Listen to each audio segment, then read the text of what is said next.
නමස්කාර වේවා බුදුරුවනට සැමදා බුදුහිමි සරණ යමි. නමස්කාර වේවා දම්රුවනට සැමදා සදහම් සරණ යමි. නමස්කාර වේවා සංගරුවනට සැමදා මහා සංඝ සරණ යමි. නමස්කාර වේවා තුනුරුවනට සැමදා තිසරණ සරණ යමි. සාදු සාදු සාදු. මාහට මේ ධර්මය කියල දුන්න උතුම් පැවිද්දත් උපසම්පදාවත් ලබා දුන්න මාගේ ගුරු දේවෝත්තම කල්යාණමිත්‍ර පින්වත් ස්වාමීන් වහන්සේට ලොකු ස්වාමීන් වහන්සේට මාගේ ගුරු දේවයන් වහන්සේට නමස්කාර වේවා. සාදු සාදු. වෙනද වගේම මේ පින්වත් හැම දෙනාම සූදානම් වෙන්නේ බුදුරජාණන් වහන්සේ දේශනා කරපු ධර්මය ශ්‍රවණය කරන්න. භාග්‍යවතුන් වහන්සේ මෙන්න මෙහෙම කාරණයක් වදාලා. මහණෙනි, මෙය පෙර සිදු වූ දෙයකි. ආගමික මතයක් දරන කාමයන්හි විතරාගී අරක නම් ශ්‍රාස්තුන් වහන්සේ ශ්‍රාස්තුවරයෙක් සිටියා. මහණෙනි, අරක ශ්‍රාස්තුන් හට ඒ ශ්‍රාස්තුන් හට නොයෙක් සිය ගණන් ශ්‍රාවකයෝ වුණා. සිය ගණන් ශ්‍රාවකයෝ හිටියා ඒ අරක ශ්‍රාස්තුන් වහන්සේට. ඒ අරක ශ්‍රාස්තු වහන්සේ ඒ තම ශ්‍රාවකයන් හට බෙබදු ධර්මයක් දේශනා කරයි. මොකක්ද ඒ ධර්මය? බ්‍රාහ්මණවරුනි, මේ බුදුරජාණන් වහන්සේ නමක් ලෝකේ නැති කාලෙක මේ අරක ශ්‍රාස්තුන් වහන්සේ මේ පහළ වෙච්ච කාලේ මිනිසුන්ගේ වයස අවුරුදු 60,000යි. අවුරුදු 60,000ක් ආයුෂ. දැන් අපේ අඩු වෙලා ඇවිල්ලා දැන් ගොඩාක් අඩු වෙන දැන් අපේ. එතකොට මේ අරක ශ්‍රාස්තුන් වහන්සේගේ කාලේ මිනිසුන්ගේ ආයුෂ අවුරුදු 60,000යි. දල වශයෙන් බැලුවොත් දහස් ගුණයකින් අපි අඩු වෙලා. ඒ කාලේ ඒ අවුරුදු 60,000ක් ආයුෂ තියෙන කාලේ මිනිස්සුන්ට මෙන්න මේ ලෙඩ රෝග ටික තිබ්බා. සීතල, ඒ වගේම උණුසුම, බඩගින්න, පිපාසය, ඊළඟට වැසිකිලි කැසිකිලි කරන එක. ඔන්න ලෙඩ රෝග 6 තිබුණා කියලා. එතකොට ඒවා තමයි ඒ කාලේ මිනිස්සුන්ට ලෙඩ රෝග විදිහට තිබ්බේ. දැන් මම මේ කාරණාව කියන්නේ මේ අපි ගැන චුට්ටක් කල්පනා කරන්න. දැන් මේ වෙනකොට අපිට කොච්චර ලෙඩ රෝගද? කොච්චර ලෙඩ රෝගද අපිට? ඊළඟට අපේ ආයුෂ කොච්චර අල්පද? 60,000ක එක බලනකොට. එතකොට අරක ශ්‍රාස්තුන් වහන්සේ ඒ තමන්ගේ ශ්‍රාවකයන්ට නොයෙක් සිය ගණන් වූ ශ්‍රාවකයන්ට මෙබඳු ධර්මයක් දේශනා කරනවා. බ්‍රාහ්මණවරුනි, මනුෂ්‍යයන්ගේ ජීවිතයේ පවතින්නේ ඊතා සුළු කලකි. ඊතා සුළු මොහොතකි.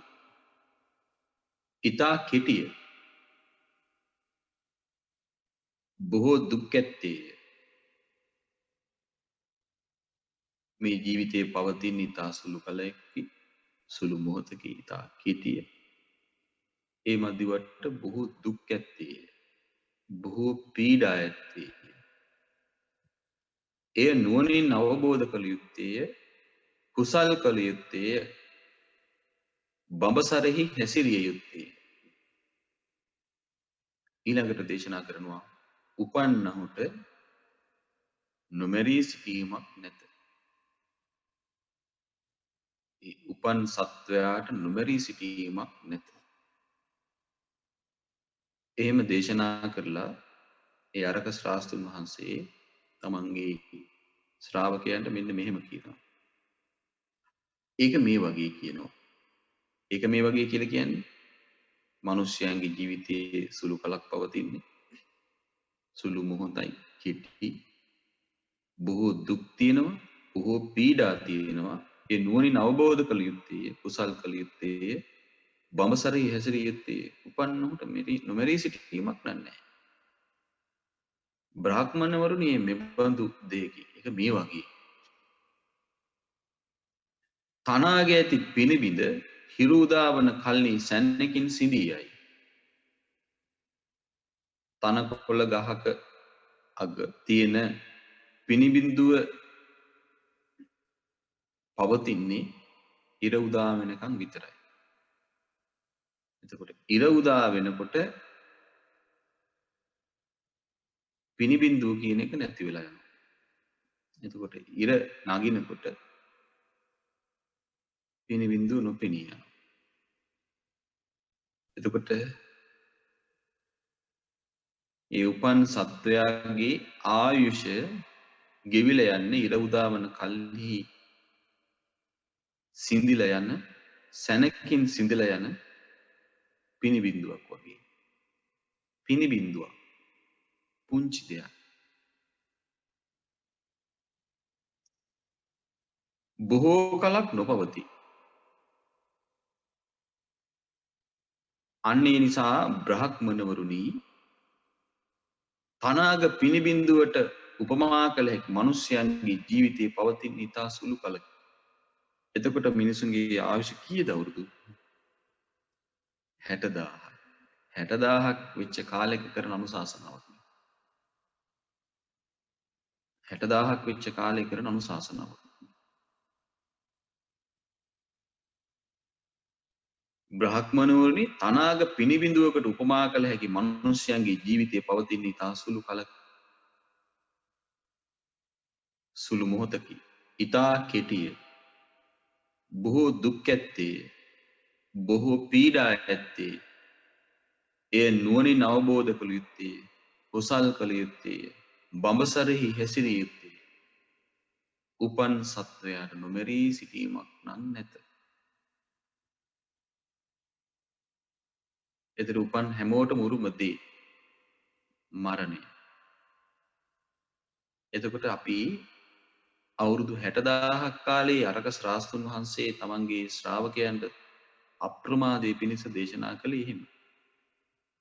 එතකොට හැමතිස්සෙම කල්පනා කරන අවුරුදු 60000ක් කාලේ මෙහිමනම් ප්‍රමාදයේ බැහැර කරන්න අවවාද අනුශාසනා කළේ අපි කොහොම ප්‍රමාදයක ගිරිලා ඉන්නවද මේ ධර්මයේ හැසිරෙනකොට, මේ ධර්මයක් ඇහෙනකොට. එතකොට ඒ අරක ශ්‍රාස්තුන් වහන්සේගේ කාලේ මේ බුදු කෙනෙක් ලෝකේ නැහැනේ. එතකොට මේ බඹලව උපදින්න ඕන කරන ධර්මයේ තමයි මේ කියලා දෙන්නේ. එතකොට ඒකාන්ත වශයෙන් දුක් අවසන් කිරීමක් ගැන මේ කතා කරන්නේ. මේ සුගතියකට තල්ලු කරන්නයි මේ අප්‍රමාදයේ මෙච්චර වර්ණනා කරන්නේ. මරණය ගැන මෙච්චර කියලා දෙන්නේ ඒකාන්ත වශයෙන් දුකින් නිදහස් වෙන්න නෙමෙයි. බඹලොව උපදින්න, සුගතියක උපදින්න. දුකින් නිදහස් වෙන්න නෙමෙයි. එතකොට අපිට ලැබිච්ච ලාභය බලන්න දුකෙන් නිදහස් වෙන්න ඒකාන්ත වශයෙන්ම දුකෙන් නිදහස් වෙන්න ධර්මයක් තියෙනකොට මේ බඹලව ගිහිල්ලා නතර වෙන්න එකක් නෙමෙයි. දෙව්ලොව ගිහිල්ලා නතර වෙන්න ධර්මයක් නෙමෙයි.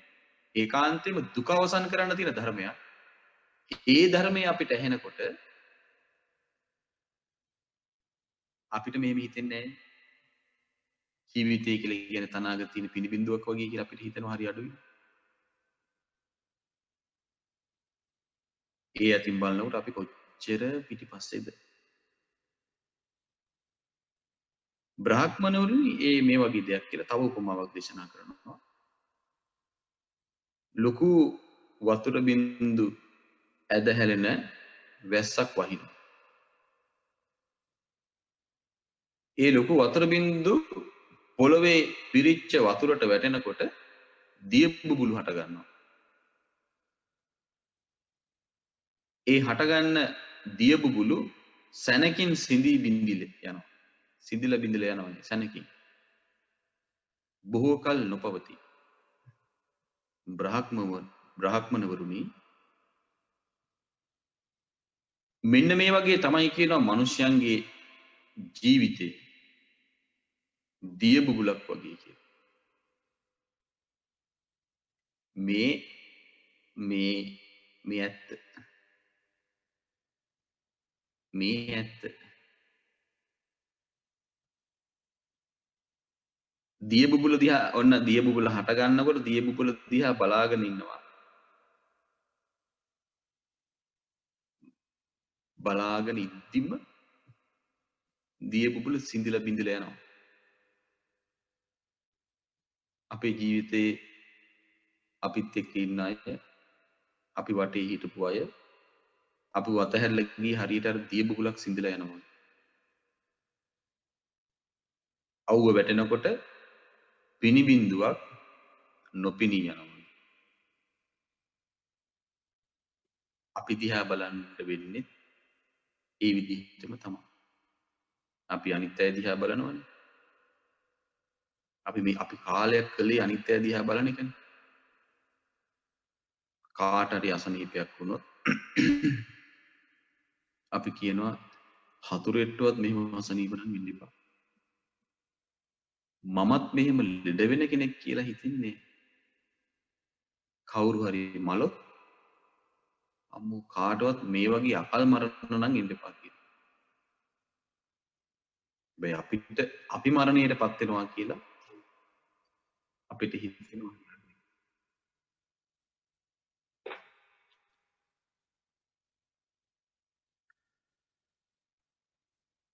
ඒ නිසා අපි මේ නුවණින් කල්පනා කිරීමේ අඩුපාඩුව තියාගෙන ඉන්න තාක් මේ අඩුපාඩුව ඇතුව ඉන්න තාක්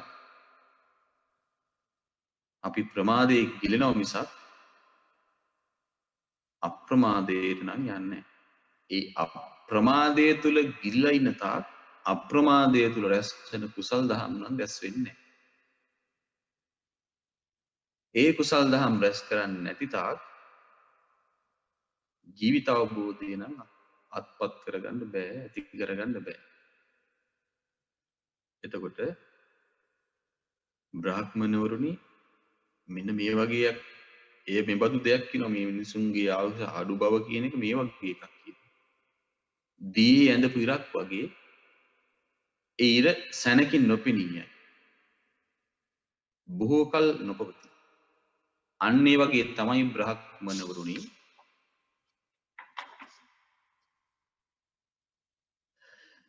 මෙන්න මේ ජීවිතේ පවතින ඊතා සුළු කලයි, සුළු මොහොතයි. ඊතා කෙටි බොහෝ දුක් තියෙනවා.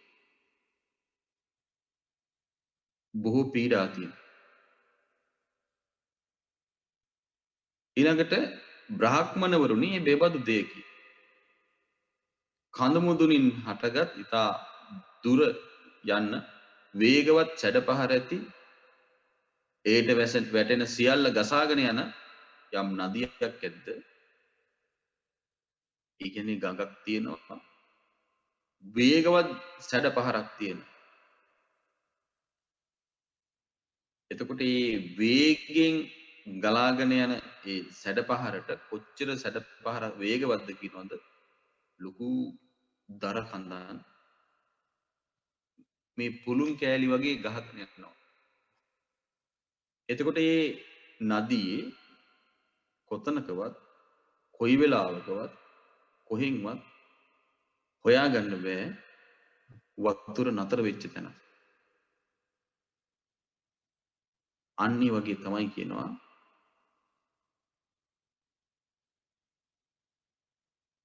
උපන් සත්වයාගේ ආයුෂ ගෙවෙන්නේ අර නදියේ වේගයෙන් ගලන සැඩපහර වගේ. කොයි වෙලාවකවත් ආයුෂ නතර වෙලා නැහැ. වේගයෙන් ගෙවෙනවා. බුදුරජාණන් වහන්සේ දැන් මේවා සිහි නොකරන තාක් මේවා සිහි නොවන තාක් අපි හරි ප්‍රමාදයෙන් ගිලිනවා. මේ කතා කරන වෙලාවෙත් අපි ප්‍රමාදයෙන් ගිලිනවා. බුදුරජාණන් වහන්සේ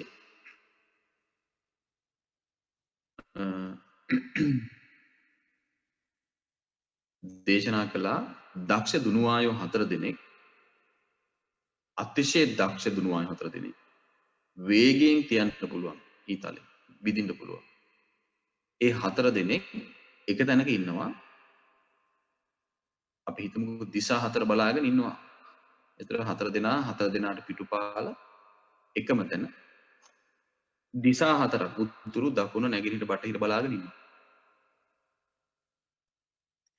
ඒ 4 දෙනා ළඟ තවත් මිනිස්සෙක් හිටගෙන ඉන්නවා. මේ 4 දෙනා එකම වෙලාවේ ඒ අයගේ සම්පූර්ණ ජවය දාලා ඉන අතිශය දක්ෂ දුනුවායෝ. පෙන්දු නෙමෙයි. එතකොට මේ 4 දෙනා එකම වෙලාවේ 4 පැත්තට ඊතල 4 විදිනවා. එතකොට බුදුරජාන් වහන්සේ වදාළ අර ළඟ අර 4 දෙනා ළඟ ඉන්න මිනිස්සයා දුවලා ගිහිල්ලා අර ඊතල 4 බිම වැටෙන්න නොදී වටේ රවුමේ ගිහිල්ලා අහුල ගටිනවා. එයාගේ වේගය කොහොමද කියලා. ස්වාමීනි එක ඊතලයක් බිම වැටෙන්න කලින් අහුලන් එන කෙනාගේ වේගය ගැන හිතන්න අමාරුයි.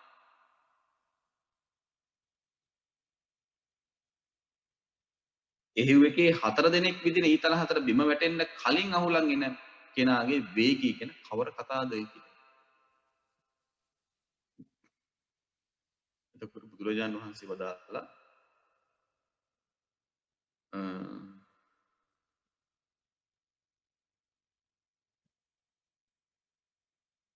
අන්නේ ඊතල 4 බිම වැටෙන්න කලින් අහුලගෙන ඉන්න මිනිස්යාගේ වේගයට වඩා වේගයෙන්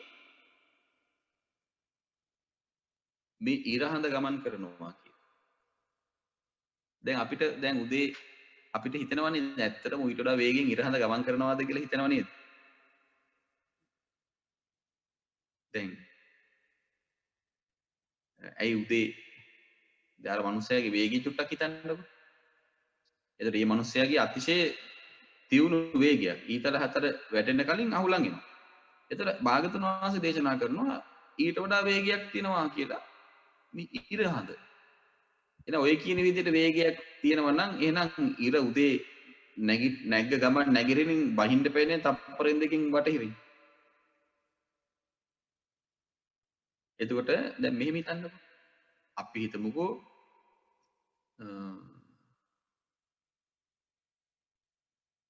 අපි හිතමුකෝ වේගයෙන් යන කෝච්චියක් කියලා. ඒ වේගයෙන් යන කෝච්චියක එක ළඟ වාඩි වෙලා ඉන්නවා දෙන්නේ. එතකොට එක ළඟ වාඩිලා ඉන්නකොට එයත් එක්ක අපි එහෙම වාඩිලා හොඳට සාමාන්‍යයෙන් කතා කරන්නේ නැද්ද? කතා කරන්න පුළුවන්. එතකොට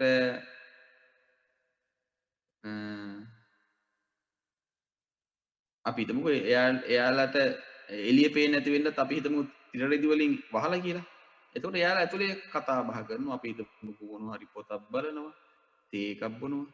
එතකොට දැන් එක ළඟ සීට් එකේ වාඩිලා ඉන්න දෙන්න දැන් කෝච්චි වේගෙන් ගියාට එයා ඉන්නේ එයාවත් පහු කරගෙන සීට් එක වල ඉන්න කෙනාවත් නෑ නේද? නෑනේ නේ. එතකොට හැබැයි අර කර්ටන් එක පොඩ්ඩක් ඇරලා බැලුවට පස්සේ පේනව නේද වේගෙ. එතකොට ඉන්න තැනට සාපේක්ෂව බලනකොට නේද අර වේගෙ පේන්නේ. නේ. එතකොට පෘථුවියත් ඉරහඳට සාපේක්ෂව ඉරහඳ එක්කම පෘථුවියත් වේගයෙන් යනකොට කෝච්චිය ඇතුලේ වාඩිලා ඉන්න දෙන්නා වගේ. අර වේගය හොයන්න බෑනේ. ආන් ඒ වගේ අපිට මේ වේගය හොයාගන්න බෑ. අපිට හිතෙනවා මේ මෙච්චර ආයුෂ ගෙවෙනවද වේගින් කියලා. එතකොට අර ඊතල හතර හුරංග දුවන මිනිස්යාගේ වේගයට වඩා වේගෙන් ඉරහඳ ගමන් කරනවා. ඊට වඩා වේගයෙන් ඉරහඳට අධිග්‍රහිත දෙවිවරු ගමන් කරනවා. උපපන් සත්වයාගේ ආයුෂ ඊටත් වඩා වේගෙන් ගෙවෙනවා. අපිට වෙලාව මනින්න කාලය මනින්න අපිට අපි සාමාන්‍යයෙන් එදිනදා පාවිච්චි කරන කුඩා මේකේ කියන තප්පරය කියන්නේ අපි හිතන්නේ ටුක් ටුක් ගගා පැන පැන තප්පර විදිහට තමයි මේ ගෙවෙන්නේ නෑ එච්චර හිමින් ගෙවෙන්නේ නෑ එච්චර ලාමක විදිහට හිමින් ගෙවෙන්නේ නෑ මේක දැන් ඔන්න කෙනෙක් ඇවිදගෙන යනවා පයින් එතකොට පයින් ඇවිදගෙන යනකොට එයාව පහු කරගෙන ඒ පයින් ඇවිදින කෙනාගේ ඒ පයින් ඇවිදින වේගයට වඩා වේගයෙන් එයාගේ ආයුෂ ගෙවෙන්නේ නැහැ. කල්පනා කරලා බලන්න හොඳට. ගෙවෙනව නේද ආයුෂ?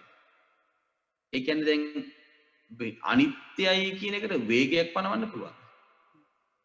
පනවන්න බෑනේ නේ. එතකොට දැන් අර ඇවිදගෙන යනවට වඩා වේගයෙන් එයාගේ ආයුෂ ගෙවෙන යනව නේද?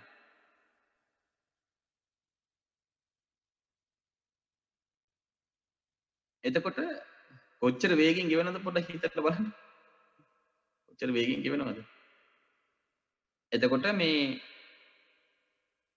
ඒ මිනිස්සයව පහු කරගෙන අපි හිතමුකෝ අර මේ බයිසිකලයක මිනිස්සෙක් යනවා. බයිසිකලයක් පැදගෙන කකුලෙන් පාගගෙන. දැන් අර ඇවිදන් යන මිනිස්සයාට වඩා බයිසිකලේ යන වේගය වැඩි නැද්ද? වැඩිනේ. හැබැයි අර බයිසිකලේ පදින මිනිස්සයාගේ ආවිෂය අර බයිසිකලේ යන වේගයට වඩා වේගින් ගෙවෙන්නේ නැද්ද? ගෙවෙනවනේ. ඒ මිනිස්සයව පහු කරගෙන කාර් එකක් යනවා. අපි හිතමු පැයට කිලෝමීටර් 100ක වගේ යනවා කියලා. ඒතර කාර් එකේ වේගය වැඩි. ඒ කාර් එක ඇතුලේ වාඩි වෙලා ඉන්න මිනිස්සයාගේ ආවිෂ ඊට වඩා වේගින් ගෙවෙන්නේ නැද්ද? ඒ වේගයටත් වඩා වේගයෙන් ශබ්දේ වේගයටත් වඩා වේගයෙන් යන යානාවක් ඔන්න යනවා අහසේ. එතකොට මේ ශබ්ද වේගයට වඩා වේගයෙන් යනවා. ඒ යානේ ඇතුලේ ඉන්න මිනිස්සයාගේ ආවිෂාර යානේ වේගයට වඩා වැඩි නැද්ද? වේගය වෙන්නේ නැද්ද? ඒක පේනවද මේ ආවිෂ ගෙවෙන හැටි? කොච්චර වේගයෙන් ගෙවෙනවද? අපි හිතන්නේ අපිට හිතන්නේ අපි හිතන්නේ අපිට එච්චර මේක ගෙවෙන්නේ නැහැ වගේ වේගයෙන්. එන්නේ ඒක තමයි අපිට වැරදිච්ච වැරදිල්ල. ඒකනේ ප්‍රමාදයට යන්නේ. ඒක තමයි ප්‍රමාදයට යන්නේ. අර කඳු මුදුනින් පටන් ගත්ත අර සැඩ නදියේ වතුර නතර වෙච්ච වෙලාවක් නෑ වගේ වේගෙන් ගහගෙන යනවා වගේ අපි මේ යන්නේ මරණය කරාම තමයි. බලවත් පුරුෂයෙක් දිවාගර රැස් කරන කෙළපිඬක් ඊට පහසුවෙන් බැහැර කරනවා. ඒ වගේ මේ ජීවිතය කියලා කියන්නේ හරියට කෙළපිඬක් වගේ. කෙළපිඬක් වගේ මේ ජීවිතය කියලා කියන්නේ. උපන් සත්වයාට නොමරී සිටීමක් නම් නැහැ.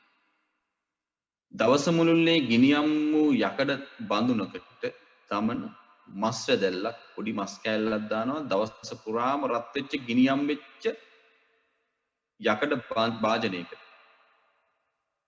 වැටිච්ච ගමන් ඒක වේලිලා යනවා. පිලිස්සිලා නැසිලා යනවා. බොහෝ කල් තියෙන්නේ නැහැ. බ්‍රහ්මණවරුනි උපන් සත්වයාගේ ආයුෂ උපන් සත්වයාගේ ජීවිත හරියට මස්ස දැල්ලක් වේලලා යනවා වගේ ඉක්මනින් මේක නැති වෙලා යනවා. මරණයට නියම වූ ගව දෙන තබන පියවරක් පාසා ලං වෙන්නේ පෝරකයට. මරණයට තමයි ලං වෙන්නේ. ජීවිතෙත් මේ ගෙවන සෑම මොහොතකින්ම ලං වෙන්නේ මරණයට. මේවා සිහි කරන්න ඕනේ. මේවා සිහි කරේ නැත්නම් අපිට මේ ගානක් නැහැ, අපිට වගක් නැහැ. මෙතකොට මේ ජීවිතයේ කියලා කියන්නේ මේ වගේ කෙටි කාලයක්, ස්වල්ප කාලයක්, සුළු කාලයක් කියලා උපන් සත්වයන් නොමරී සිටීමක් නැහැ කියලා දේශනා කළේ මිනිසුන්ගේ වයස අවුරුදු 60000 කාලෙ. එතකොට ලෙඩ රෝග තිබ්බේ සීතල, රස්නේ, බඩගින්න, පිපාසය, වැසිකිලි කැසිකිලි කරන එක. අද ලෙඩ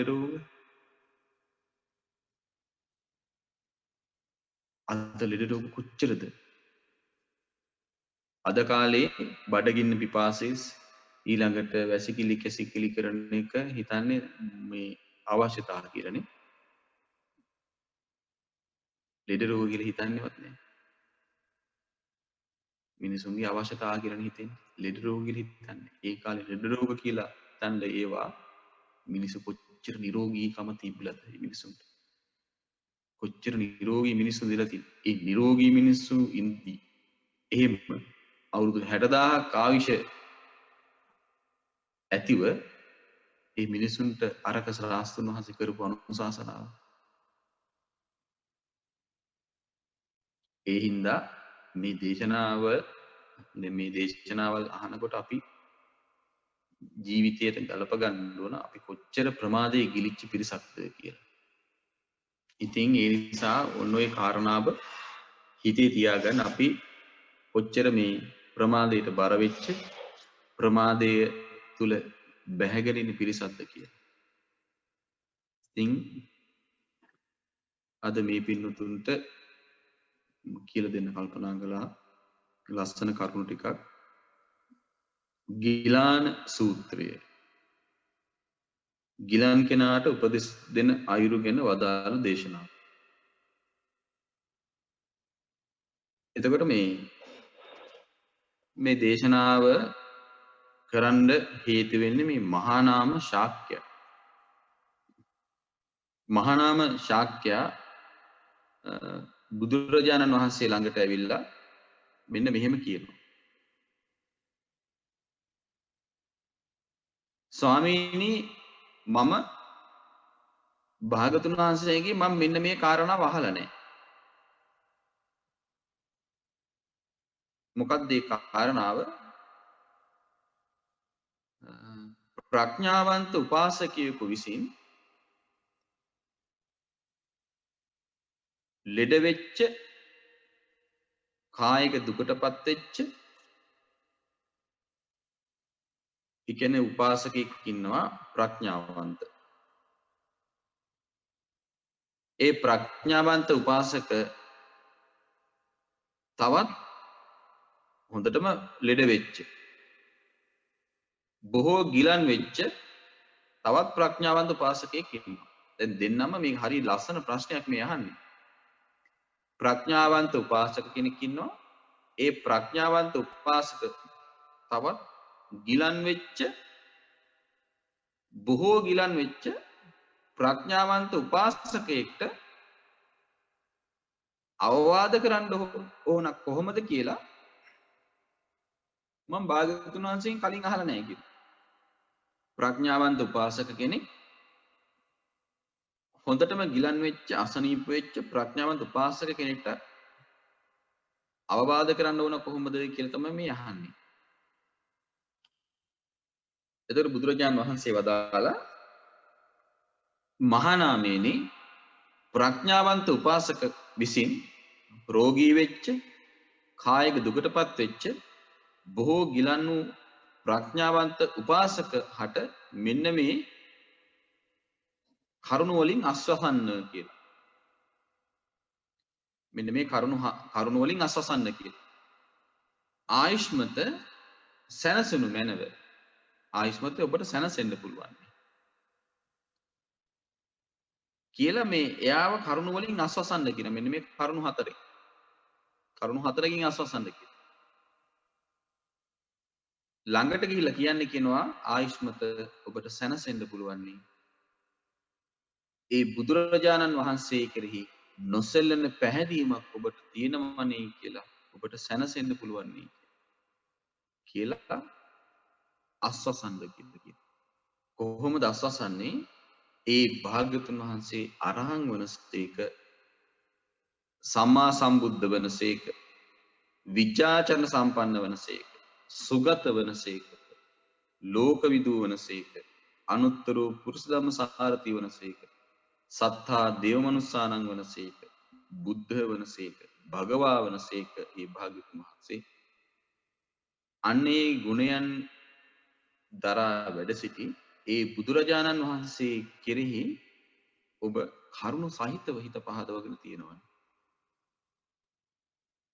ඔබට ඒ බුදුරජාණන් වහන්සේ කෙරෙහි කාටවත් සොලවන්න බැරි විදිහේ පැහැදීමක් තියෙනවනේ කියලා ඔබට සැනසෙන්න පුළුවන් නේ. ඔබ තුලේ පැහැදීම තියෙනවනේ කියලා අස්වසන්න කියලා කියනවා. ඒක තේරුණාද?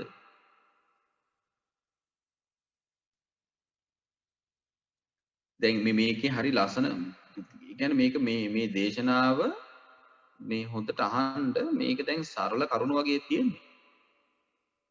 හැබැයි මේකේ තියෙනවා හරි මේ තෝර බේර ගන්න තේරුම් ගන්න පුදුම කරුණ ගොඩක්. හැබැයි සරලයි වගේ පේනවා. දැන් මේ ප්‍රඥාවන්ත උපාසක ගිහිල්ලා අර ගිලන් වෙච්ච ප්‍රඥාවන්ත උපාසකහටනේ කියන්නේ මේ විදිහට. ආයුෂ්මත ඔබට සැනසෙන්න පුළුවන් බුදුරජාණන් වහන්සේ කියන ඔබට නොසැලෙන පැහැදීමක් තියෙනවා නේ කියලා. එතකොට ඒ මහානාමගේ ප්‍රශ්නේ බලන්න. ප්‍රඥාවන්ත උපාසකයෙක් ඉන්නේ. හැබැයි ගිහිල්ලා අහන්නේ ප්‍රඥාවන්ත උපාසකයෙක්ගෙන් වෙනස කර තියෙන යා ගිලන් වෙලා. එතකොට සැනසෙන්න පුළුවන් නේ ඔබට බුදුරජාණන් වහන්සේ කෙරෙහි නොසැලෙන පැහැදීමක් තියෙනවනේ. භාග්‍යවතුන් වහන්සේ මේ කරුණෙන් අරහං වනසේක, සම්මා සම්බුද්ධ වනසේක, විද්‍යාචන සම්පන්න වනසේක, සුගත වනසේක, ලෝකවිදු වනසේක, අනුත්තර පුරිස ධම්මසාරති වනසේක, සත්තා දේවමනුස්සානං වනසේක, බුද්ධ වනසේක, භගවා වනසේක කියලා මේ බුදුරජාණන් වහන්සේව ගුණ වශයෙන් අඳුනගෙන හිත පහදවාගෙන ඉන්නේ වෙලාවේ නේ. හරි මට කියන්න දැන් අර ජීවිතය කියලා කියන්නේ අර වගේ පොඩි දෙයක්, පොඩි කාලයක් තියෙන එකක් නේ. පින්න බිඳුවක් වගේ, දිය බුබුලක් වගේ, දිය කැඳ ඉරක් වගේ, වේගෙන් ගලන නදියක සැඩ පහර වගේ.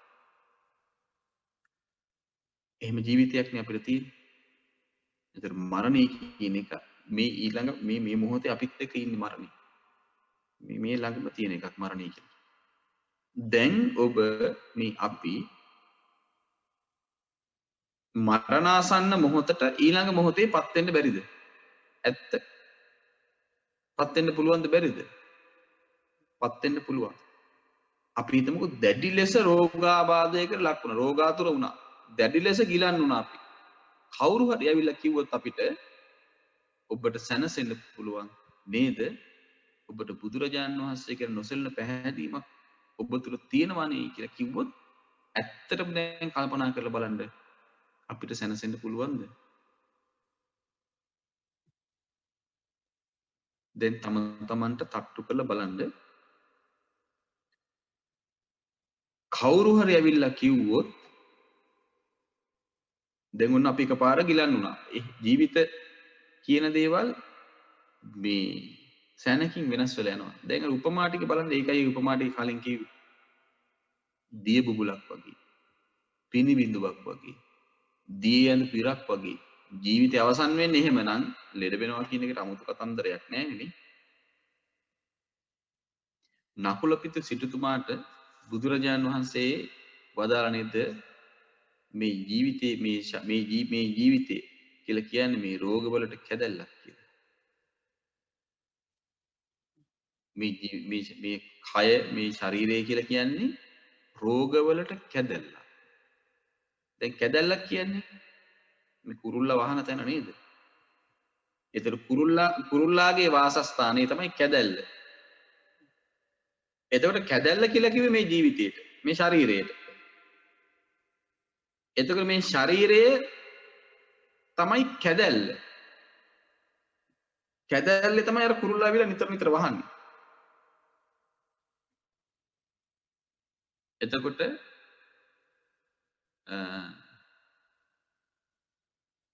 ශරීරයේ කැදැල්ල වෙන්නේ රෝගවලට.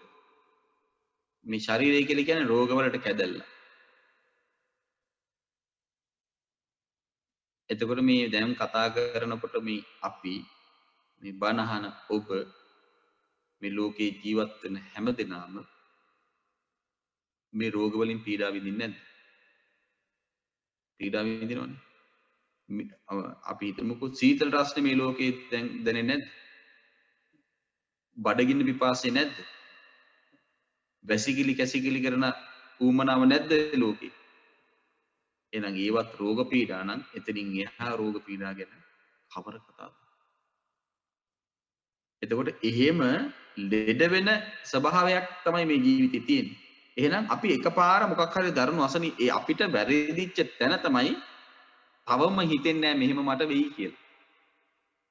තවම හිතෙන්නේ නැහැ මෙහෙම මට වෙයි කියලා. ලෙඩෙක් දැක්කම හිතෙන්නේ අම්මෝ හතුරෙටවත් වෙන්න එපා කියලා හිතනවා මිසක් මේක මට වෙයි කියලා හිතෙන්නේ නැහැනේ.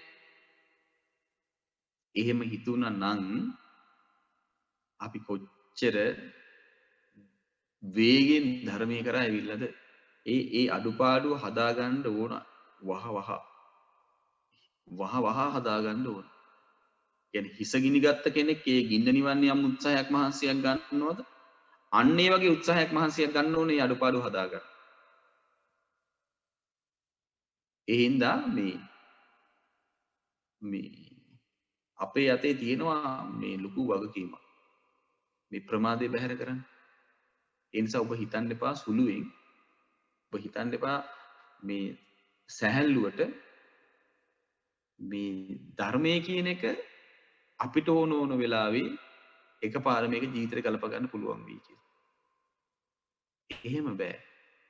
අපි හිතනවා අවසාන කාලේ මම මේක කරනවා. අවසාන කාලේ ඒක කරන්නේ කොහොමද? අඩුම ගානේ හිතපු පතපු විදිහට ඇඳුමක්වත් අපිට හම්බුනේ නෑ. හිතපු පතපු විදිහට දරුවවත් අපිට හම්බුනේ නෑ. මේ ලාමක දේවල් ටිකක්වත් හම්බුණාද හිතපු පතපු විදිහට? හම්බුනේ නෑ. එතකොට හිතන පතන විදිහට ඒ වගේ මේ ලෞකික ලෝකයේ දේවලුත් අපිට ඔච්චර අඩු වෙන්න හම්බෙලා තියෙනවා. අඩු වෙන්නේ මේ ගොඩාක්ම අඩුයි. එතකොට එහෙව් එකේ අපි මේ පරම ගම්බීර ධර්මය අසවල් දවසේ අසවල් කාලේ ඉඳන් පුරුදු කරන් යනවා කියලා හිතපු බාර කොච්චර තියෙනවද? හෙට භාවනා කරන්නම් ලබන සතියේ කරන්නම් මං ඊළඟ අවුරුද්ද වෙනකොට මෙහෙම කරන්නම් කියලා හිතපු අවස්ථා ඇතිනේ. එහෙම හිත කොච්චර ඉස්සරහට ආවද ධර්මීය තුල පිළිසරණ ගන්න නැතුව? කොච්චර ඉස්සරහට ආවද? මං හිතන්නේ මේ වාසනාවකට මෙහෙම අපි ඉතුරුලා ඉන්නේ. අපි මේ පුදුම වෙන්න ඕන මැරෙන එක නෙවෙයි. පුදුම වෙන්න ඕන මැරෙන එක නෙවෙයි. පුදුම වෙන්න ඕන මෙච්චර කල් ජීවත් වුණේ කොහොමද කියලා. චුට්ටක් නැත්නම් පොඩි ලේ කැටයක් හිරවුණොත් ඔන්න ජීවිතේ එතනින් ඉවරයි. පොඩි විස බීජයක් ගියොත් එතනින් ජීවිතේ ඉවරයි. ඒ කියන්නේ මේ මස් ටික තියෙනව නේද? පොඩ්ඩක් නැත්තම් පණුව ගහනවා. මේක පණුව ගහන්න නැතුව තිබ්බේකට පුදුම වෙන්න ඕන මෙච්චර කල්. මේක සීතලෙන් රස්නෙන් බිඳලා යනවා. පුදුමයි මේක මෙච්චර කල් තිබ්බේකට. පොඩ්ඩක් නැත්තම් කුණු වෙලා යන මස් ටිකක් මේ තියෙන්නේ. පොඩ්ඩක් නැත්තම් සැරව හැදෙන මස් වගේක් මේ තියෙන්නේ මස් ටිකක්. පොඩ්ඩක් නැත්තම් මේ පුපුරලා යන නහර තියෙන්නේ. පොඩ්ඩක් නැත්තම් අන්ධ වෙලා යන ඇස් තියෙන්නේ. පොඩ්ඩක් නැත්තම් බිහිරි වෙලා යන කන් තියෙන්නේ. ඒතකොට එහෙම දේවල් තියාගෙන අපි මේ ඉන්නවා. පුදුමයි මේක මෙච්චර කල් නැති වෙච්ච එක නෙමෙයි මේක පැවතිච්ච එකයි මෙච්චර කල් මේ පුදුමේ. ඒතකොට එහෙම අපි දැන් අසනීප වුණොත් දැන් ගිලන් වුණොත් ඇවිල්ලා සිහි කළොත් කවුරු හරි ඔබට සැනසෙන්න පුළුවන් නේ. ඔබට බුදුරජාණන් වහන්සේ ගැන නොසලන පැහැදීමක් තියෙනවනේ කියලා. සැනසෙන්න පුළුවන් නම් කමක් නැහැ. සැනසෙන්න පුළුවන් නම් කමක් නැහැ. හිතන්න එපා දැන් හෙම්බිරිස්සාවක් හැදුනම හෙම්බිරිස්සාව හැදිලා ඔන්න අද හැදුනා කියලා හිතන්න හෙම්බිරිස්සාව. උගුර දැවිල්ලයි නහය දනවා කඳුළු ගලනවා. එතකොට ගිහිල්ලා ආනාපාන සති භාවනාව කරන්න කියලා කිව්වොත් කරන්න පුළුවන්ද? ඒ වගේ පුංචි ඒ වගේ පොඩි ලෙඩකකදී ධර්මයේ පුරුදු කරගන්න එච්චර අමාරු නම් දරුණු අසනීපයක් වුණොත් දරුණු රෝගාබාධ හටගත්තොත් කොහොම ධර්මයේ සිහි කරගන්නද? කොච්චර ධර්මයෙන් මිනිස්සු ඈත් වෙනවද? දැන් කරදර ප්‍රශ්න එනකොට ඔන්න අහනවා භාවනා කළාද? බැරුව ගියා ස්වාමීන් වහන්සේ. ඇයි? මේ ගෙදර වැඩක් තිබ්බා. භාවනා කළාද? බැරුව ගියා ස්වාමීන් වහන්සේ. පොඩ්ඩක් ගමනක් යන්න වුණා. භාවනා කළාද? බැරුව ගියා ස්වාමීන් වහන්සේ. නිින්ද ගියා. භාවනා කළාද? බැරුව ගියා ස්වාමීන් වහන්සේ. මේ ඔළුව කැක්කුමක් හැදුනා. භාවනා කළාද? බැරුව ගියා ස්වාමීන් වහන්සේ. පන්තියක් තිබුණා. ගමනක් යන්න වුණා. කියේ අපි ඒ හැම කටයුත්තකදීම දැන් ඔය කිව්වනේ කාරණු ටිකක් අර ගියා මෙහි ගියා ඒ හැම තැනදීම අපිට බැරුව ගියේ ධර්මයේ හැසිරීම මිසක් ඒ කටයුතු නෙමෙයි. අපිට මග හැරුණේ ධර්මයේ හැසිරීම මිසක් අර කටයුතු නෙමෙයි. එතකොට එහෙම නේද මේ ජීවිතේ ඔහොම දැන් මේ ගෙවාගෙන ආවේ. එහෙමනේ. එතකොට දැන් වෙනස් කරගත්තේ නැත්තම් ගෙවාගෙන යන්න වෙන්නේ කොහොමද? එතකොට ජීවිතයේ සාමාන්‍ය විදිහට තියෙනවා මොකක් හරි කටයුත්තක් වෙනස් වෙලා යනවා. අපි හිතමු අපි හැමදාම වන්දනාව කරනවා, ඔන්න පොතක් බලනවා, මොකක් හරි කරදරයක් වුණා ප්‍රශ්නයක් උච්ච ගම අපේ අතින් ඉස්සලාම අතහැරෙන්නේ අර පොත බලන එක, භාවනා කරන එක, වන්දනා ඔය ටික නේද අතපසු වෙන්නේ. එතකොට ජීවිතේ කරදර ප්‍රශ්න එනකොට අල්ලගන්න ඕන දෙයමයි අපි මුලින්ම අත්හැරලා තියෙන්නේ. ඒකනේ අපේ ජීවිතවල දුක් කරදර වැඩි. ඒක තමයි අපේ ජීවිතවල දුක් කරදර වැඩි. ලෝකයේ පැතුමක් තියෙනවා මිනිසුන්ගේ දුක් කරදර කම්කටොළු අනේ අපි කරා නම් එන්න එපා. හිතනවනේ මිනිස්සුනේ. සැප සතුටම අපිට ලැබෙන්න ඕන. දුක් කරදර කම්කටොළු නම් අපිට එපා. සැප සතුටමයි අපි කරා එන්න ඕන කියලා මහණෙනි මිනිසුන්ගේ පැතුමක් තියෙනවා. අපේක්ෂාවක් තියෙනවා, බලාපොරොත්තුවක් තියෙනවා. ඒ වුණාට මිනිසුන්ට නැත්තෙම සැප සතුටමයි. මිනිසුන්ට තියෙන්නේම කරදර කම්කටොළුමයි. පතන දේ නෙමෙයි ලැබෙන්නේ. පතන දේ ලැබෙන්නේ නොපතන දේ තමයි ලැබෙන්නේ. ඒ කියන්නේ කරදර කම්කටොළු එපා. පතන්නේ එපා කියලා. හැබැයි ලැබෙන්නේත් ඒකමයි. මහණෙනි මේකට හේතුව මොකක්ද කියලා. මේකට හේතුව මොකක්ද? අසෘතවත් පෘථග්ජනයා ඉන්නවා. ඒ අසෘතවත් පෘථග්ජනයා සේවනයේ කළ යුතු දේ දන්නෙත් නැහැ. සේවනයේ නොකළ යුතු දේ දන්නෙත් නැහැ. පුරුදු කළ යුතු දේ දන්නෙත් නැහැ. පුරුදු නොකළ යුතු දේ දන්නෙත් නැහැ. එතකොට සේවනයේ කළ යුතු දේ දන්නෙත් නැහැ. සේවනයේ නොකළ යුතු දේ දන්නෙත් නැහැ. පුරුදු කළ යුතු දේ දන්නෙත් නැහැ. පුරුදු නොකළ යුතු දේ දන්නෙත් නැහැ. ඇසුරු කළ යුතු දේ දන්නෙත් නැහැ. ඇසුරු නොකළ යුතු දේ දන්නෙත් නැහැ. එතකොට අසෘතවත් පෘථග්ජනයා මොකද කරන්නේ? මෙන්න මේක තමයි පුරුදු කරන්න ඕන කියලා පුරුදු නොකළ යුතු දේ පුරුදු කරනවා. මේක පුරුදු කරන්න හොඳ නෑ කියලා පුරුදු කළ යුතු දේ අතහරිනවා. ඔන්න දුක් කරදර කම්කටොළු වැඩි වෙනවා. මේක ඇසුරු කරන්න හොඳ නෑ කියලා ඇසුරු කළ යුතු දේ අතහරිනවා. මේක තමයි ඇසුරු කරන්න ඕන කියලා ඇසුරු නොකළ යුතු දේ ඇසුරු කරනවා. මේක තමයි සේවනය කරන්න හොඳ දේ කියලා සේවනය නොකළ යුතු දේ සේවනය කරනවා. මේක සේවනය කරන්න හොඳ නෑ කියලා සේවනය කළ යුතු දේ අතහරිනවා. මේකයි භජනය කළ යුතු දේ කියලා භජනය නොකළ යුතු දේ භජනය කරනවා. මේක භජනය කරන්න හොඳ නෑ කියලා භජනය කළ යුතු දේ අතහරිනවා. ඔන්න එතකොට තමයි කියන දුක් කරදර කම්කටොළු වැඩි වෙන්නේ. එතකොට හැරිලා බලන්න ආපස්සට ජීවිතේ දුක් කරදර කම්කටොළු අපේ ජීවිතවලට යම් වෙලාවක උරුම වුණාද ලැබුණාද ඔන්න ඔය හේතු මිසක් වෙන මොකක්වත් නැහැ. වෙන කිසි දෙයක් නැහැ. එතකොට මේ මොහොතේ සමහරට අපිට හිතා ගන්න බෑ ඒකට හේතුව මොකක්ද කියලා. සමහර විට සසරේ කලින් කරපු එකක් වෙන්න ඇති. එන එදාත් වැරදිලා තියෙන්නේ ඒ නිසාමයි. එතකොට අකුසලයක් විදිහට යමක් විපාක දෙනවා නම් එහෙනම් ඒක සේවනය කළ යුතු නැති දෙයක් නේද සේවනය කරලා තියෙන්නේ. ආයේ අකුසල විපාක තමයි මේ විඳින්නේ. කරදර කම්කටොළු ජීවිතවලට එන්නේ මේ නිසා. ඒ හින්දා අපි අපේ ජීවිතවල ඇත්තටම කරදර ප්‍රශ්න එනවා.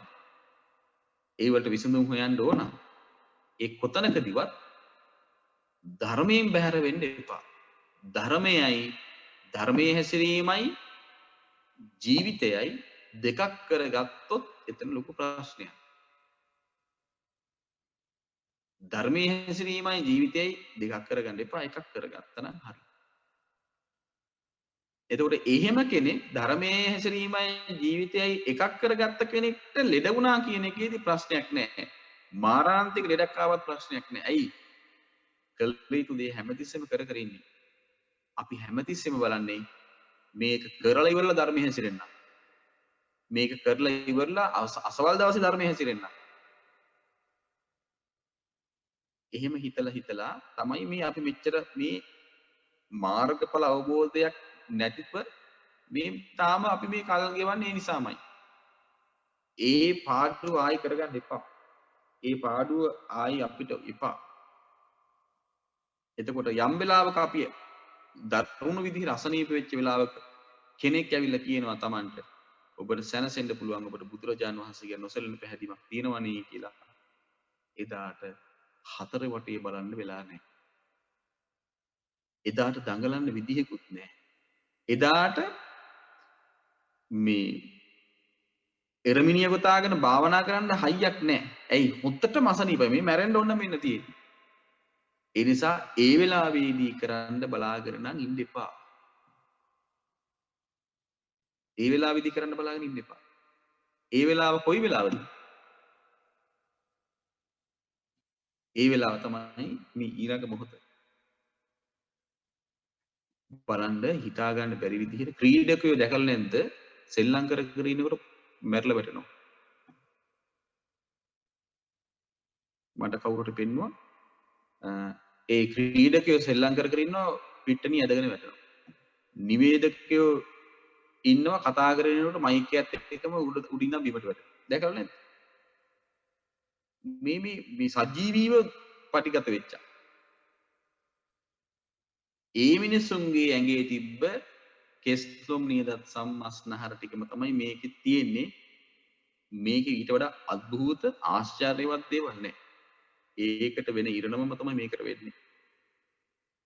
මොකද කර්මයට යටත් වෙච්ච පිරිසක්. කර්මයට දාස වෙච්ච පිරිසක්. කර්මයේ පිළිසරණ කරගත්ත පිරිසක්. අතීතේ කොයි විදිහට රැස් කරගත්ත කර්මය ඊළඟ මොහොතේ විපාක දෙයිද අපි දන්නේ නැත. දැන් අර බුදුරජාණන් වහන්සේව අර බැහැ දකින්නට ස්වාමීන් වහන්සේලා පිරිසක් යනවා.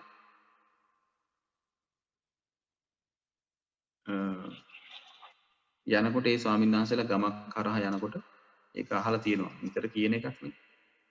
නමුත් ඒක බලන්නකො අර ස්වාමීන් වහන්සේලා ගම හරහා යනකොට ගමේ මිනිස්සු කිව්වා ස්වාමීනි පොඩ්ඩක් ඉන්න වහන්සේ ඊළඟ ගමට යනකොට මේ ඉරාවරට ගිහිල්ලා දානේ වරදිනවා. ඒ නිසා පොඩ්ඩක් ඔබ වහන්සේලා ඉන්න මේ අපි ඔබ වහන්සේලාට දානේ හරි ගස්සන්නම් කිව්වා. හොඳයි කියලා ආරාධනාව පිළිගත්තා. එතකොට දැන් දානේ හදන්න දැන්නේ පටන් ගන්න මේ. එතකොට ස්වාමීන් වහන්සේලා කල්පනා කළා තව වෙලාව තියෙනවා. ඒ නිසා අපි මේ මිනිස්සුන්ට බණ චුට්ටක් කියමුයි කියලා කල්පනා කළා. එතකොට මේ බණ කියනවා දැන් එළියේ ගහක් හරි යට කොහේ හරි බණ කියනකොට අම්මා කෙනෙක් ගෙදර එළියේ මේ කුස්සියක ලිපක් බැඳගෙන මේ දානේ හදනවා. එතකොට මේ අම්මගේ ලිප ඉස්සරහා තිබ්බ පිදුරු ගොඩක්.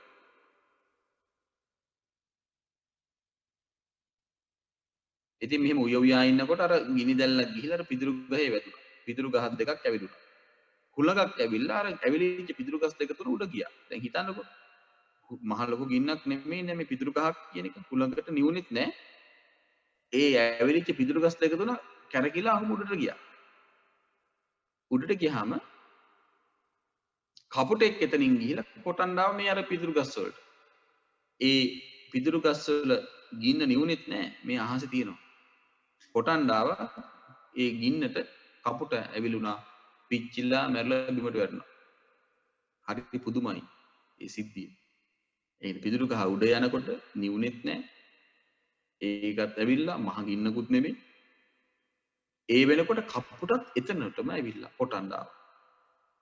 ඇවිල් බුදුරජාණන් වහන්සේට මේ සිද්ධිය අපි කියමු කියලා ස්වාමීන් වහන්සේලා මේක දැක්කන්නේ. ගිහලා භාගතුන් වහන්සේට මේක කිව්වා. කිව්වට පස්සේ බුදුරජාණන් වහන්සේ වදාලා ওই කපුටා ওই විදිහට අහස ගිනි අරගෙන මැරුණේ 14 වෙනි වතාව. ওই විදිහට ගිනි අරගෙන මැරුණේ 14 වෙනි වතාව. ওই කපුටා කලින් කරපු කර්මයක විපාකය විඳින්නේ. මෙයා කලින් මනුස්ස ලෝකේ හිටියේ ගොවියෙක්. කුඹුරේ හරක් දෙන්නෙක් දාගෙන කුඹුර හානවා. එක හරකෙක් කම්මැලි. ඉතින් මේ හරකා ටික කාලා ගහක් යට වෙලා නිදා ගන්න. ආයෙ අර ගොවියා එනවා. ආයෙ දක්කගෙන කුඹුරට යනවා. ආයෙ හානවා. ඔන අර ගොවියා ආයෙ කොහේ හරි ගියාම ආයෙ ඇවිල්ලා නිදා ගන්න. මෙහෙම කීපතාවක් වුණා. ගොවියට එනකොට ආයෙ නිදි. කේන්ති ගියා දැකලා. පිටුරු කොටක් ගෙනාවා. ඇඟට දැම්ම ගිනි තිබ්බා. හරක මැරුණා. එතකොට බුදුරජාණන් වහන්සේ වදාලා අර ගොවියා අර හරක ගිනි තියලා මරපු එකේ විපාකයට ගිහිලා උපන්න නිරේ. බොහෝ කලක් නිරේ දුක් විඳලා ওই විදිහට කපුටු ආත්භාව 14ක් අහස ගිනි අරගෙන මැරුණා. එතකොට අර කර්මයට යටත් වෙච්ච සතෙක් ඒ වෙලාවේ අර කපුටා කර්මයට දාස වෙලා පැනලා යන්න බෑ. එතකොට කපුට දන්නේ නැහැ ඊළඟ මොහොතේ මම මේ පිටුරු ගහක ගින්න ඇවිල්ලා මැරෙයි කියලා. අපි දන්නේ නැහැ අපිට ඊළඟ මොහොතේ මොනව වෙන්න තියෙනවද. ඒ නිසා දැඩිව ගිනන් වෙලා ඇඳට වැටෙන්න මේ කතා කරන මටත් අහන ඔබටත් වෙන්න පුළුවන් දෙයක්. අන්නේ වෙලාවේ කවුරු හරි කිව්වොත් ඇවිල්ලා ඔබට සැනසෙන්න පුළුවන් බුදුරජාණන් වහන්සේ කෙරෙහි ඔබට නොසැලෙන පැහැදීමක් තියෙනවනේ කියලා. කවුරු හරි කිව්වොත් අපිට සැනසෙන්න පුළුවන්කම තියෙන දුනේ වෙලාව. එහෙම නැත්තම් කොච්චර අසරණයිද? කොච්චර අවිනිශ්චිතයිද? එතකොට එහෙනම් ඒ බුදුරජාණන් වහන්සේ ගැන සිහි කරනකොට ඔබට සැනසෙන්න පුළුවන් කියලා අපිට කරන්න තියෙන්නේ මොකද්ද?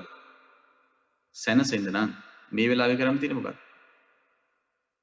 බුද්ධානුස්සතිය වඩන්න. බුදු ගුණ සිහි කරන්න. බුදුරජාණන් වහන්සේ කෙරෙහි නොසැලෙන පැහැදීමක් ඇති කරගන්න. සිහි කළ යුතු පුරුදු කළ යුතු යම් තාක් ධර්මයක් නැද්ද? අන්න ඒව වඩන්න ඕන. නැත්තම් ඒ වෙලාවේ අසරණ විදිහට කොච්චරවත් බලන්න කියලා. ඉස්පිරිතාල වලට ගිහලා පොඩ්ඩක් බලන්න. තමන්ගේ පවුලේ අය දිහා බලන්න. ධර්මයෙන් පිහිට පිළිසරණ හදාගෙන මැරිච්ච අය කාගේ පවුල්වලද ඉන්නේ වැඩිපුර? කොහොමද හොයාගන්නේ? අත්තල කොස්සක් ඇති. හම්බ වෙනවා නම් කලාතුරකින් තමයි. මිනිස්සු මැරෙන වෙලාවේ ජීවිතේ ඉඳලා කෑ ගහන හැටි. වේදනාව උහුල ගන්න බැරුව මේ පරුස වචන කියන හැටි. වේදනාව දරා ගන්න බැරුව කොච්චර බයිනවද හතර වටේ ඉන්න අයට. එතකොට බලන්න කෝ පිහිට පිළිසරණ හදාගෙන. මෙච්චර ශ්‍රේෂ්ඨ ධර්මයක් ඇහෙනකොට අපි පුරුදු කරගත්තේ නැත්නම් අපිට වෙන්නේ ඔය ටික මිසක් වෙන මොකක්වත් නන් නෙමෙයි. ඒ හින්දා මේක මේ සැහැල්ලුවට ගන්න එපා. ධර්මය අවබෝධ කරගන්න මේ හම්බ වෙච්ච අවස්ථාව සැහැල්ලුවෙන් අතහරින්න එපා. එහෙම අතහරිනවා කියලා කියන්නේ කොහෙන් මතුවේද කියලා අපි දන්නේ නැහැ. කොහෙන් ගමන කෙලවර වේද කියලා අපි දන්නේ නැහැ. කවර බුද්ධ ශාසනයක ඊතර වෙන්න හම්බෙයිද කියලා අපි දන්නේ නැහැ. ඒ නිසා විපස්සී බුදුරජාන් වහන්සේ කල්ප 100කට කලින් පහළ වුණා. ඊට පස්සේ හම්බෙච්ච බුද්ධ ශාසනයද දන්නේත් නැහැ මේ. දීපංකර බුදුරජාන් වහන්සේගෙන් අර සුමේද තාපසතුමා නියත විවරණ ගන්නකොට ඒ වෙලාවේ අපිට හම්බෙච්ච බුද්ධ ශාසනය එදා හම්බුණාට පස්සේ මේ හම්බුණාද දන්නේ නැහැ. ඊටත් කලින් බුද්ධ ශාසනයක් හම්බෙලා මේ දෙවෙනි පාර බුද්ධ ශාසනයක් මොන ගැහුණාද කියලා දන්නේත් නැහැ. එහෙනම් එදා ඒ අපි හිතමුකෝ දීපංකර බුදුරජාන් වහන්සේගේ ශාසනයේදී හම්බුණා නම් ඊට පස්සේ මේ ශාසනයේදී නම් හම්බුනේ ඒ අතර අපිට වෙන්නලා තියෙද්දි අපි විඳපු දුක්ඛ කොහොම දුකක් විඳලා තියෙනවද?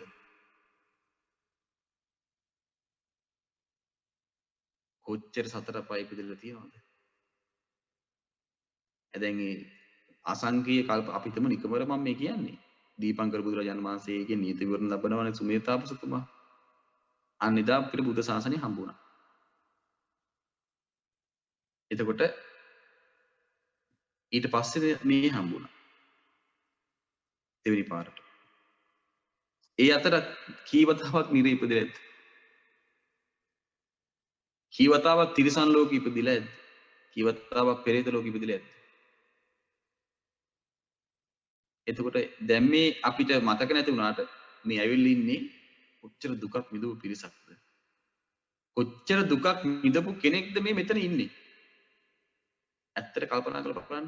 කොහොම දුකක් එක ජීවිතයක් නිරේ ඉපදිලා මෙතනට ආව කියලා හිතන්නකෝ. ඒත් මදි දේ දුක සිහි කරන්න. එක ජීවිතයක් නම් නිරේ ඉපදිලා මෙතන ඇවිල්ලා මේ ඉන්නේ. අනිත් ඔක්කොම සුගතිය නම් ඒ නිරේ ටික මදිද මේ දුක ගැන තේරුම් අරගෙන මේක ගැලවෙන්න. ඒකත් හොඳටම ඇති. නිරේ ඕනෙත් නැහැ. මනුස්ස ලෝකෙ විඳපු දුක් ටික හොඳටම ඇති. මේ අවුරුදු ගාන තුල විඳපු දුක් ටික හොඳටම ඇති.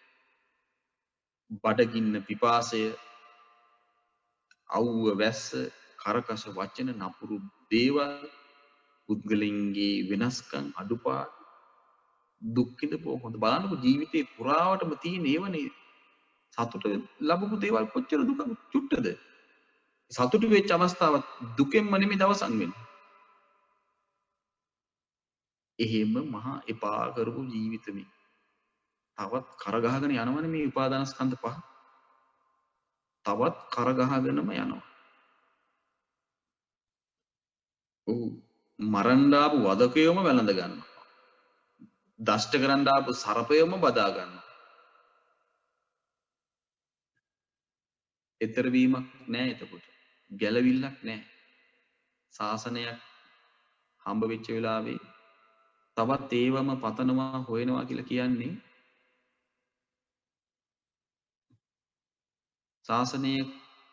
ශාසනයක් හම්බුණා කියන එක ඉතින් අපිට වැඩක් නෑ නේද?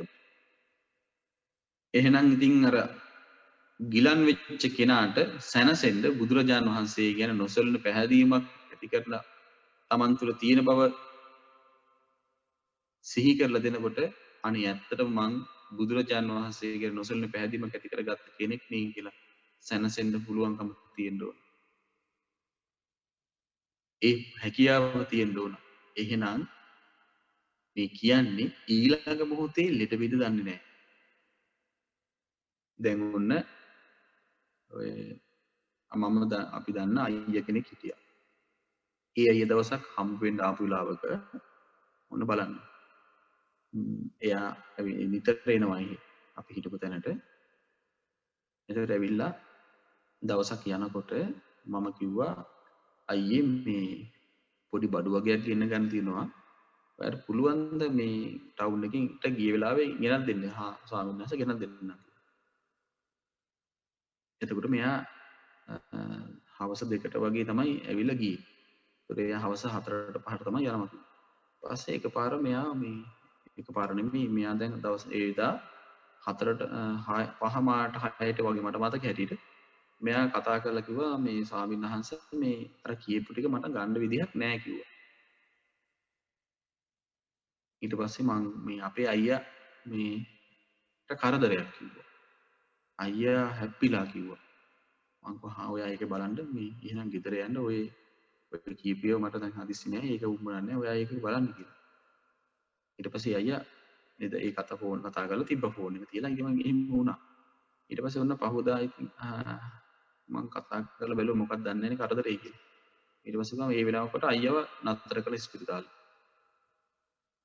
ඊට පස්සේ ඉතින් ඔන්න අපිත් ඉතින් ස්පිරිතාලෙට ගිහලා බලන්න යනකොට මේ එයාගේ ඔළුව සම්පූර්ණයෙන්ම ඔතලා.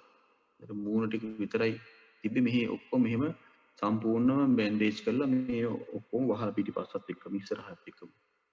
ඒ ඔළුවත් ඔයාගේ ලොකුවට එහෙම ඉදිමිලා. ඊට පස්සේ මේ දැන් මං හිතුවා හොඳ හැප්පිලා කැප්පිලා තමයි කියලා බලනකොට එයාගේ මේ හිස් කබල කැඩිලා හිස් කබල කුකුරලා හිස් කබල කෑල්ලක් අයින් කරලා. ඊට පස්සේ දැන් මේ ඉස්පිරිතාලේ දැන් පිරිත් කියලා ඉතින් මං ඒ අයියගෙන් අහුවා මේ මෝටර් සයිකලේ අයියා ගිහිල්ලා තියෙන්නේ කියලා. ඊට පස්සේ කිව්වා නෑ මෝටර් සයිකලේ නෙමෙයි ස්වාමීන් වහන්සේ මෙයා පුට් සයිකලේ ගියේ කිව්වා. මං හිතුවා ඒකට මෝටර් සයිකලයකින් ඇවිල්ලා තමයි මෙයාව හප්පලා තියෙන්නේ කියලා. නැත්නම් වාහනයකින් හරි හප්පලා තියෙන්නේ කියලා.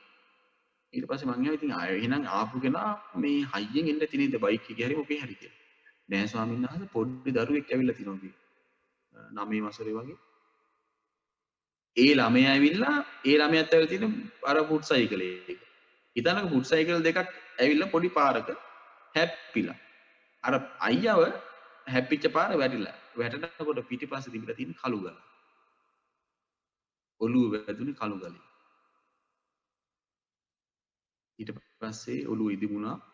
ඔළුව ඉදිමිලා දැන් හිස් කබල කෑල්ල අයින් කරලා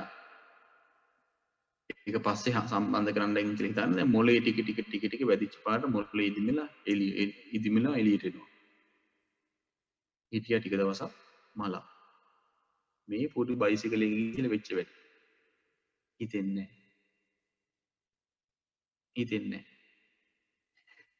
එහෙනම් මම මේ අපි මේ කියන්නේ අර අපේ මේ තියෙනනේ හරි දරුණුවට ප්‍රමාදයක්.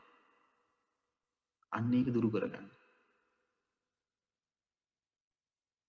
එහෙනම් මේ බුදුරජාන් වහන්සේ ගැන නොසලන පැහැදීමක් ඇති කර ගැනීම පිණිස යම්තා කළ යුතු දේවල් තියෙනවද? ඒක කරගන්න පරක් වෙන්න එපා. සසර ගමන කියන්නේ දුකක්මයි. ඉපදීම කියලා කියන්නේ දුකක්මයි. කොහේ උපන්නත් දුකක් තමයි. ඊළඟට කියනවා ආයුෂ්මත ඔබට සැනසෙන්න පුළුවන්නේ ඒ බුදුරජාණන් වහන්සේ වදාළ ඒ උතුම් ධර්මයේ ස්වාක්ඛාතයි සන්දිටිකයි අකාලිකයි ඒහිපස්සිකයි ඕපනයිකයි පච්චත්තං වේදිතබ්බූ විඤ්ඤුහි කියන ගුණයෙන් යුක්තයි කියලා ඒ ධර්මයේ ගැන ඔබට නොසැලෙන පැහැදීමක් තියෙනවනේ කියලා ආයුෂ්මත ඔබට සැනසෙන්න පුළුවන්නේ කියලා එයාව ආස්වාසන්න කියලා කියනවා. ඔන්න දෙවෙනි කරුණ. එහෙනම් මේ ධර්මයේ ගැන නොසැලෙන පැහැදීමක් ඒ වෙලාවේ ඒ ශ්‍රාවකයා ඒ කෙනාට තියෙනව නේද ගිලන් වෙච්ච කෙනාට. එහෙනම් මේ පැහැදීමක් ධර්මයේ කෙරෙහි නොසැලෙන පැහැදීමක් මේ වෙනකොට අපිට තියෙන්න ඕන. මේ කතා කරන වෙලාවේ අපිට තියෙන්න ඕන. ඇයි? කොයි වෙලාවෙ ලෙඩ වෙයිද? කොයි වෙලාවෙ මැරෙයිද දන්නේ. අනික මේ ලෝකයේ මේ දරුණු වෛරසයකුත් පැතිරීගෙන යන වෙලාවකනේ. කොයි වෙලාවෙ ගොදුරු වෙයිද දන්නේ. එතකොට අපිට සැනසෙන්න පුළුවන්කම තියෙන්න ඕන මේ වෙලාවේ කතා කරන මේ වෙලාවේ ලෙඩ නොවේ තියෙද්දි මට බුදුරජාණන් වහන්සේ වදාළ ධර්මයේ ගැන නොසැලෙන පැහැදීමක් ඇත්තටම තියෙනවනේ කියලා සැනසෙන්න පුළුවන් පිරිසක් මෙතන මේ වෙලාවේ ඉන්න ඕන. එහෙම නැත්නම් කොච්චර ප්‍රමාදයකද? ඊළඟට ඔබට සැනසෙන්න පුළුවන් නේ ආයුෂ්මත්. එහෙනම් ධර්මයේ කෙරෙහි නොසැලෙන පැහැදීමක් ඇති කර ගැනීම පිණිස පුරුදු කළ යුතු දේවල්, ප්‍රගුණ කළ යුතු දේවල්, ඇසුරු කළ යුතු දේවල්, සේවනය කළ යුතු දේවල්, භජනය කළ යුතු දේවල් අප්‍රමාදීව කරන්න ඕන. දැන් අපි පටිච්ච සමුප්පාදය ගැන කතා කරා. නේ? පංච පාදනස්කන්ධය ගැන කතා කරලා තියෙනවා. බොජ්ජංග ගැන කතා කරලා තියෙනවා. ආර්ය සත්‍ය ගැන කතා කරලා තියෙනවා. තව මොනවද කතා කළේ? අපි දැන් ඔය මේ ගොඩක් දේවල් දේශනා ඇසුරෙන් කතා කළානේ. ඒතකොට ඒවා අකණ්ඩව පුරුදු කළොත් භාවනා වශයෙන් සමත විදර්ශනා වශයෙන් පුරුදු කළොත් මෙතනට එනවා. ඒ සඳහා තමයි ඔය යම් තාක් ඔය ස්වාමීන් වහන්සේලා භාග්‍යවතුන් වහන්සේගේ නිවැරදි පිරිසුදු ධර්මයේ දේශනා කරන්නේ මේ ඉලක්කයට තමයි, මේ අරමුණට තමයි. දැන් මේ බණ අහනවනේ අපි ස්වාමීන් වහන්සේලා බණ කියනවා. එතකොට ඒ ධර්මයේ මේ ඉලක්කයට තමයි තියෙන්නේ. පිරිසුදු ධර්මයේ නම් මේ ඉලක්කයට තමයි තියෙන්නේ. යම් කෙනෙක් ඒ තථාගත බුද්ධ වචනේ නම් කියන්නේ ඒ ඉලක්කයට තමයි මේ හැම වචනයක්ම තියෙන්නේ. ඒක තමයි මේ අපිට ගිලිහිලා යන්නේ. ඊළඟට ආයුෂ්මත ඔබට සැනසෙන්න පුළුවන්නේ ඒ භාග්‍යවතුන් වහන්සේගේ ශ්‍රාවක සංඝ රත්නයේ ඒකාන්තෙම සුපටිපන්නයි, උජුපටිපන්නයි, ඥායපටිපන්නයි, සාමීචිපටිපන්නයි. උන්වහන්සේලා ආහුණෙයි, පාහුණෙයි, දක්ඛිනෙයි, අංජලි කරණීයයි, ලෝවට උතුම් පින්කෙත උන්වහන්සේලා කියලා සැනසෙන්න පුළුවන්නේ කියලා අස්වසන්න. ඒ ශ්‍රාවකයන් වහන්සේලා ගැන නොසැලෙන පැහැදීමක් ඔබට තියෙනවනේ කියලා අස්වසන්න. එහෙම වෙලාවක Tamanට සිහි කරලා දෙනකොට Tamanට සැනසෙන්න ඒක Taman තුල තියෙන්න ඕන. ඒක නැත්තම් බෑ. සැනසෙන්න බෑනේ. නැති දෙයක් කිව්වොත් එහෙම සැනසෙන්න බෑනේ. නැති දෙයක් කිව්වොත් නැති දෙයක් සිහි කරලා සැනසෙන්න කියලා කිව්වොත් එතන ඉතුරු වෙන්නේ සැනසෙල්ලද පසුතැවිල්ලද? පසුතැවිල්ල. දැන් මට නෑ. ඔබට තියෙනවනේ කියලා සැනසෙන්න කියනවා. දැන් මම හොරෙක්. ඔබ හොරකම් කරන්නේ නැති කෙනෙක් නේ කියලා සතුටු වෙන්න කියලා කියනකොට මට එන්නේ පසුතැවිල්ලක් නේ. ඒ මම හොරෙක් නේ. එතකොට ඒ බුදුරජාණන් වහන්සේ ගැනත් ඒ උතුම් ධර්මයේ ගැනත් ඒ ශ්‍රාවක මහා සංඝ රත්නය ගැනත් නොසැලෙන පැහැදීමක් තියෙනවනේ ඔබට සැනසෙන්න පුළුවන් නේ කියලා. එහෙම සිහි කරනකොට සැනසෙන්න ඕන කරන ඒ කරුණ ටික දැම්ම ඇති කරගන්න මහන්සි වෙන්න. ආයෙ සැනසෙන්න වෙලාවක් හම්බෙන්නේ ඒ වෙලාවෙ පුරුදු කරගෙන. ඇයි එහෙම වීර්යයක් උපද්දවන්න පුළුවන් මේ හැකියාව මේ වෙලාවේ දිනු කරගත්තේ නැත්නම් ඒ වෙලාවේ උපදව ගන්නවා කියන එක ලේසි නෑ. එච්චර මේ පිනෙන් බලවත්ම පිරිසක් නෙමෙයි අපි. දැන් මෙච්චර අමාරුවෙන් කියද්දිත් කරගන්න බැරි එකේ. මේ හොඳට කාලක් බීලා ඉන්න පුළුවන් එකේ, දුවල පැනලා ඉන්න පුළුවන් එකේ. එතකොට අර වගේ දරුණු අසනීපවලදී අපිට මේක කරනවා කියන එක පුරුදු කරපු නැති කෙනෙක්ට හරි අමාරුයි. ඊළඟට එතකොට මේ කරුණු තුනෙන් අස්වසලා මෙන්න මේ හතරවෙනි කරුණෙන් අස්වසන්න කියලා. ඔබට සැනසෙන්න පුළුවන් නේ ඔබ ප්‍රාණඝාතයෙන් වැළකීච්ච කෙනෙක්, දිවිහිමි, ඔබ සොරකමින් වැළකීච්ච කෙනෙක්, ඔබ වැරදිකාම සේවනයෙන් වැළකීච්ච කෙනෙක්, ඔබ බොරු කීමෙන් වැළකීච්ච කෙනෙක්, ඔබ මත්පැන් මත්ද්‍රව්‍ය භාවිතයෙන් වැළකීච්ච කෙනෙක්, ආයුෂ්මත් ඔබට සැනසෙන්න පුළුවන් නේ කියලා අස්වසන්න කියනවා. ඔය එතකොට ඒ කරුණ පිළිබඳව තමන් තුළ ඇති කරගන්න ඕන නේද ඒ නොසැලෙන පැහැදීම. ඒ නොසැලෙන පැහැදීම ඇති කරගත්තේ නැත්නම් ඉතින් අපිට සැනසෙන්න විදිහක් නැහැ නේ. ඒකෝර මේක මේ පොඩි කරුණක් කියලා හිතන්න එපා. ඒ කියන්නේ මේක මේ තමන්ගේ ජීවිතේනේ. මේ තමන්ගේ ජීවිතේ. ඒකෝර තමන්ගේ ජීවිතේ රැක ගන්න තමන් කල්පනා කරන්න ඕන. තමන් දක්ෂ වෙන්න ඕන. එතකොට දැන් මේක සරල කරුණ වගේ පෙනුනට මෙතනට එනවා කියන එක ලේසි වැඩක් නෙවෙයි. මේක සරලයි වගේ පෙනුනට ඒ බුදුරජාන් වහන්සේ කියන නොසලන පැහැදීමක් ඇති කර ගන්නවා කියන එක ලේසි වැඩක් නෙවෙයි. ඒක ලේසි වැඩක් නෙවෙයි. ඒකට ලොකු කැපකිරීමක් කරන්න ඕන. කැපකිරීමක් කළොත් බැරි වැඩකුත් නෙවෙයි.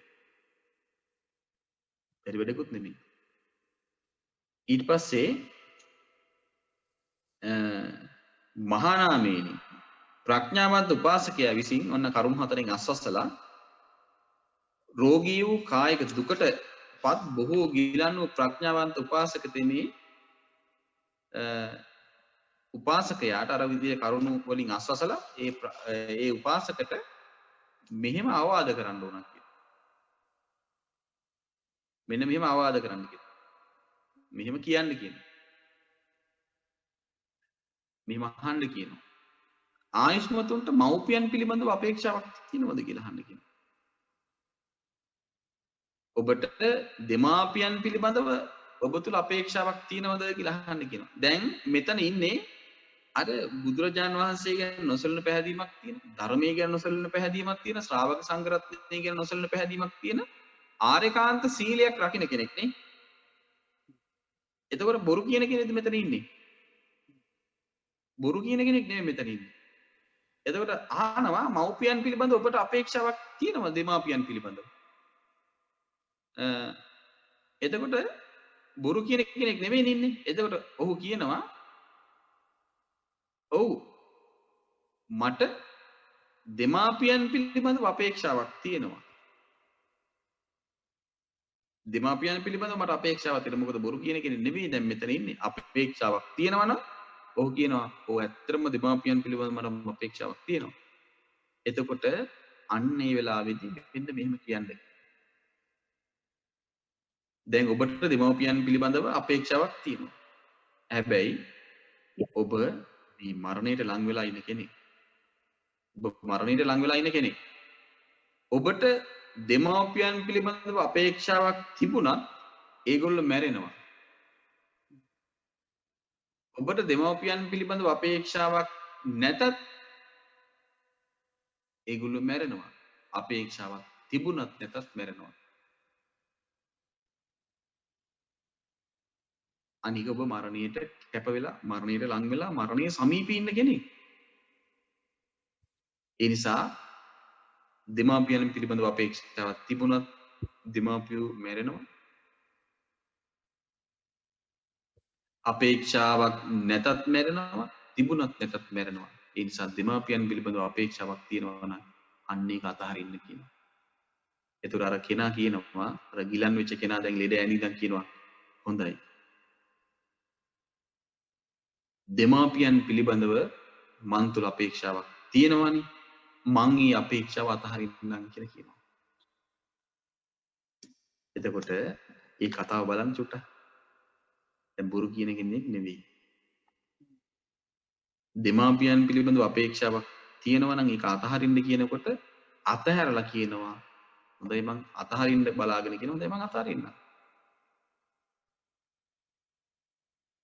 එහෙනම් දෙමාපියන් පිළිබඳව අපේක්ෂාව දරුවන්ට තදට තියෙනවා.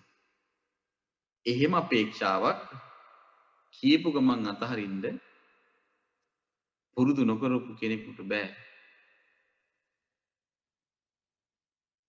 ධර්මයේ වඩපු නැති කෙනෙක්ට බෑ. පුරුදු නොකරපු හිතකට වඩපු නැති හිතකට මේක කරන්න බෑ. එහෙනම් අපේක්ෂාවක් දෙමාපියන් පිළිබඳව දැන් මේ කතා කරන වෙලාවේ අපිට නැද්ද? තියෙනව නේද? එතකොට ඒක අතහරින්න කියපු පමණින් අතහරිනකොට අතහරින්න පුළුවන් කම නිකම්මයිද පුරුදු කරන්නේ නැතුව? එහෙම වෙන්නේ නැහැ. එහෙම වෙන්නේ නැහැ. ඒ කියන්නේ දැන් මේ දේශනාවේ බලන්න දැන් අපි මෙතන නේද තාම ඉන්නේ. අපි මෙතන නේද තාම ඉන්නේ. එතකොට දැන් මේ දෙමාපියන් පිළිබඳව අපේක්ෂාව අතහරින්න පුරුදු කරනවා කියන එකේදී මේ කෙලෙහි ගුණ සලකන්නේ නැතුව ඉන්නවා. දෙමාපියන් බලන්නේ නැතුව ඉන්නවා කියන එකක් නෙමෙයි මේ කියන්නේ. එතකොට මෙහෙම කල්පනා කරන කෙනා කලින්ට වඩා දෙමාපියන්ට සලකනවා. කලින්ට වඩා දෙමාපියන් ගැන බලනවා. එතකොට දෙමාපියන් පිළිබඳව අපේක්ෂාවක් තියෙනවද කියලා අහනකොට ඔව් මන්තර දෙමාපියන් පිළිබඳව අපේක්ෂාවක් තියෙනවා කියලා එයා කියනකොට කියනවා ඔබට දෙමාපියන් පිළිබඳව අපේක්ෂාවක් තිබුණත් නැතත් ඒගොල්ලෝ මැරෙනවා. ඒ නිසා දෙමාපියන් පිළිබඳව අපේක්ෂාවක් තියෙනවා නම් ඒක අතහරින්න කියනකොට ගිලන් වෙච්ච කෙනා කියනවා හොඳයි මම දෙමාපියන් පිළිබඳව අපේක්ෂාවක් තියෙනවා නම් ඒක අතහරින්නම් කියනකොට ඒක බොරුවක් නෙවෙයි. ඒක බොරුවක් නෙවෙයි. ඒක කටට ආවට කියන එකක් නෙවෙයි. එහෙනම් ඒකට කොහොම පුරුද්දක් තියෙන්න ඕනද නේ? ඒකට කොහොම පුරුද්දක් තියෙන්න ඕනද? දැන් බලන්න මේක සරලයි වගේ පේනුනට අර ගිනන් වෙලා ඉන්න කෙනා ප්‍රඥාවන්තයෙක්ම නෙමෙයිද? කීපක මං අතාරින්නේ. ප්‍රඥාවන්තයෙක් නේ. ඒ ප්‍රඥාවන්තයෙක්ම කරන වැඩ. ඔතකොට මහානාමගේ ප්‍රශ්නේ බලන්න. ප්‍රඥාවන්ත උපාසක කෙනෙක් ගිලන් වෙච්ච ප්‍රඥාවන්ත උපාසක කෙනෙක්ට ආවාද කරන්න ඕන කොහොමද කියලා අහනකොට එහෙනම් කොච්චර ප්‍රශ්න ගැඹුරුද? ප්‍රශ්නේ කොච්චර ගැඹුරුද? සරලයි වගේ පේනොට. එහෙනම් මේ ප්‍රශ්නේ තුල කොච්චරව ප්‍රායෝගිකව යෙදෙන්න ඕන කියන කාරණාවේ ප්‍රශ්නය ඇස්සේ තියෙනවද? ඒ ප්‍රශ්නෙත් එක්ක බලනකොට අපි ඉන්න තැන කොතනද? ඒ හින්දා කොච්චර අඩුපාඩු තියෙනවද අපිට හදාගන්න නේ? කොච්චර නිවැරදි කරගන්න ඕන තැන් තියෙනවද අපේ ජීවිත තුළ? අන්න ඒකටයි මේවා අහන්න ඕන. අන්න ඒකයි අපි පුරුදු කරගන්න ඕන. එතකොට එතනට පුරුදු කරන්න පුළුවන් හිතක්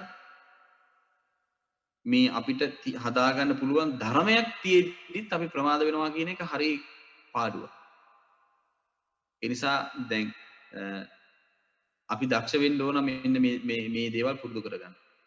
එතකොට ඒ දෙමාපියන් පිළිබඳව අපේක්ෂාවක් ඇද්ද ඒක අතහරින්න නිකන් වැල්බට අරන් හිතලා හරියන්නේ නැහැ. ආගිය තොරතුරු හිතලා හරියන්නේ නැහැ. කාප් බීපුව ගැන හිතලා හරියන්නේ නැහැ. භාග්‍යවතුන් වහන්සේ යමක් වදාළද ප්‍රගුණ කරන්න කියලා, සේවනය කරන්න කියලා, පුරුදු කරන්න කියලා අන්න ඒ ටික පුරුදු කරන්න ඕන. ඒකටයි මහන්සි වෙන්න ඕන. අන්න ඒකයි අපි හිතට ගන්න ඕන. ඊළඟට අහන්න කියනවා ආයෂ්මතුන්ට අමුදරුවන් පිළිබඳව අපේක්ෂාවක් තියෙනවද? එතකොට කියනවා ඔව් මට අමුදරුවන් පිළිබඳව අපේක්ෂාවක් තියෙනවා. එතකොට කියනවා අමුදරුවන් පිළිබඳව අපේක්ෂාවක් තිබුණත් ඒගොල්ලෝ මැරෙනවා. අමුදරුවන් පිළිබඳව අපේක්ෂාවක් නැතත් මැරෙනවා. තිබුණත් නැතත් මැරෙනවා. ඒ නිසා ආයෂ්මත ඔබ අනික මරණයට ලං වෙලා ඉන්නේ. දැන් හිතන්න ස්පිරිතාලයකට යනවා අපි ලෙඩ බලන්න. ලෙඩ බලන්න ගිහිල්ලා අපි හිතමුකෝ දැන් ඔන්න සේලයින් එක දීලා නහයට බට ගහලා ඔහොම ඉන්නකොට එයාගේ නෑදෑයත් ලං වෙලා ඉන්නකොට මේ ස්වාමින් වහන්සේලා වෙච්ච අපිටවත් ගිහිල්ලා කියන්න පුළුවන්ද ඔබ දැන් මරණයට ලං වෙලා ඉන්නේ කියලා කියන්න පුළුවන්ද? ඔබ දැන් මරණයට සමීප වෙලා ඉන්නේ ඒ නිසා ඔබ දැන් ජීවිතය අත්හරින්න කියලා කියන්න පුළුවන්ද? ඒ ලෙඩ වෙලා ඉන්නේ කෙනාට. එතකොට එහෙම බෑ. එහෙම කියන්න පුළුවන් කමක් නැහැ. එහෙම කියන්න බැරි ඇයි? මිනිසුන්ගේ ජීවිතවලින් ප්‍රඥාව එච්චර ඈතයි. මිනිසුන්ගේ ජීවිතවලට ප්‍රඥාව එච්චර දුරයි.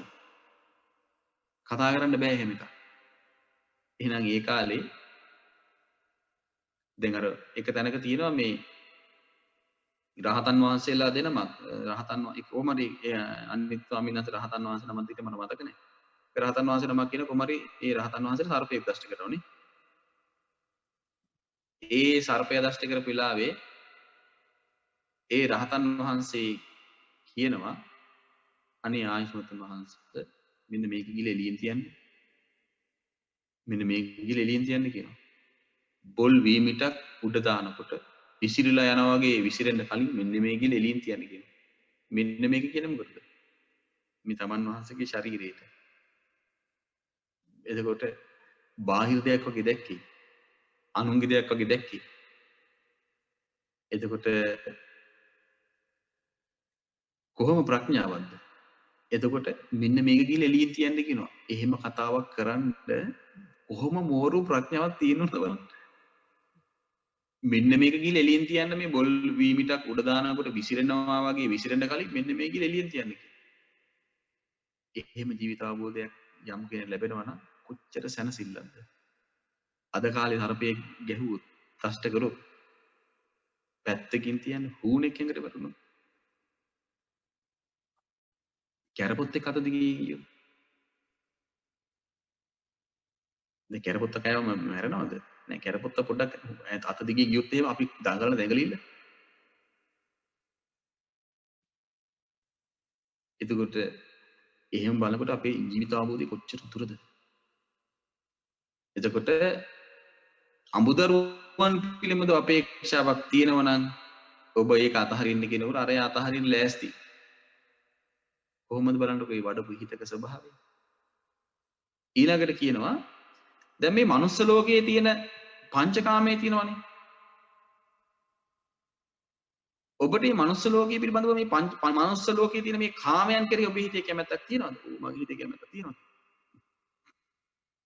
ඊට පස්සේ කියනවා ඉතින් මනුස්ස ලෝකයේ කාමයන් පිළිබඳ ඔබ හිතේ කැමැත්තක් තියෙනවනේ. ඇත්තටම ඊට වඩා හොඳ නැද්ද? ඊට වඩා ප්‍රණීත කාමයන් ලබන්න ඔබ කැමති නැද්ද කියලා. චාතුම් මහරජගේ දිව්‍ය ලෝකේ කාමය ඊට වඩා ප්‍රණීතයි.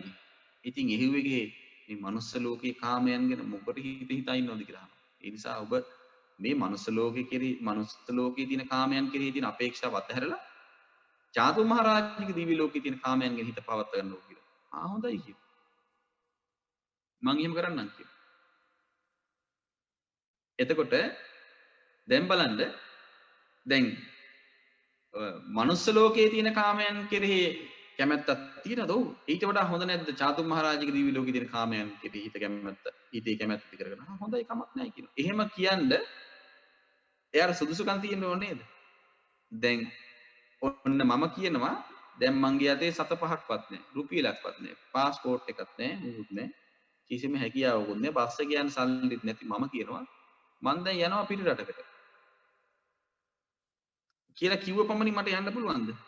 යන්න බෑනේ. යන්න බෑ. ඒකට සුදුසුකම් ටික නැහැ. ඒකට ඕන කරන කරුණු ටික මට නැහැ. එතකොට මනුස්ස ලෝකේ ඉඳලා දිව්‍ය ලෝකෙ හිත පිහිටව ගන්න කියනකොට ඒ සුදුසුකම් ටික මට නැත්නම් මට පුළුවන් දිව්‍ය ලෝකෙ හිත පිහිටව ගන්න. මට කරුණු නැහැ. දෙවියන් අතර උපදින්නේ සීක බල දියුණු කරගෙන. එතකොට සීක බල දියුණු කරගත්ත කෙනා ගිහිල්ලා දෙවියන් අතර උපදිනවා. ශ්‍රද්ධා, සීල, ශ්‍රුත, ත්‍යාග, ප්‍රඥා කියන මේ සීක බල ටික දියුණු කරගත්තාම සුගතිය උපදින්න පුළුවන්. මනුස්ස ලෝකයේ කෙනෙක් ඉන්නවා ඔය සීක බල ටික දියුණු කරගෙන.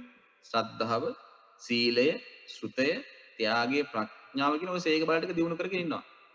එතකොට දැන් මනුස්ස ලෝකයේ කෙනා කල්පනා කරනවා දිව්‍ය ලෝකයේ දෙවියන් තුලත් සීක බල ටික තියෙනවා.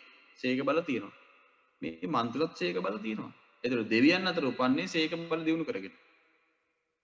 එතකොට මේ ඒ දෙවියන් අතර ඉපදෙන්න හේතු වෙච්ච සීක බල ටික මන් තුල තියෙනවා. එහෙනම් සීක බල වලින් දෙවියන් සහ මම අතර වෙනසක් නැහැ. එහෙනම් මමත් සීක බල දියුණු කරගත්ත කෙනෙක්. මමත් දිව්‍ය ලෝකෙ උපදින සුදුසුයි. කියලා කල්පනා කරන්න පුළුවන් නේද? එහෙනම් චාතුම් මහරජගේ දිව්‍ය ලෝකේ කාමයන් මනුස්ස ලෝකේ කාමයට වඩා ප්‍රණීතයි. ඔබ එතන හිත පිහිටව ගන්න කියනකොට මනුස්ස ලෝකින් චාතුම් මහරජාගේ දිව්‍ය ලෝකෙ හිත පිහිටව ගන්න ඕන කරන හේතු ටික ඒ වෙලාවේ Taman තුල තියෙන්න ඕනනේ. ඒ හේතු ටික Taman තුල තියෙන්න ඕන. දැන් අපිට කවුරු හරි කිව්වොත් එහෙම දැන් මැරෙන්න ඕන පණෑදයක්ද ඉන්නවා. හොඳේ. ඇවිල්ලා කියනවා දැන් ඔබ මනුස්ස ලෝකයේ හිටිය ඇති.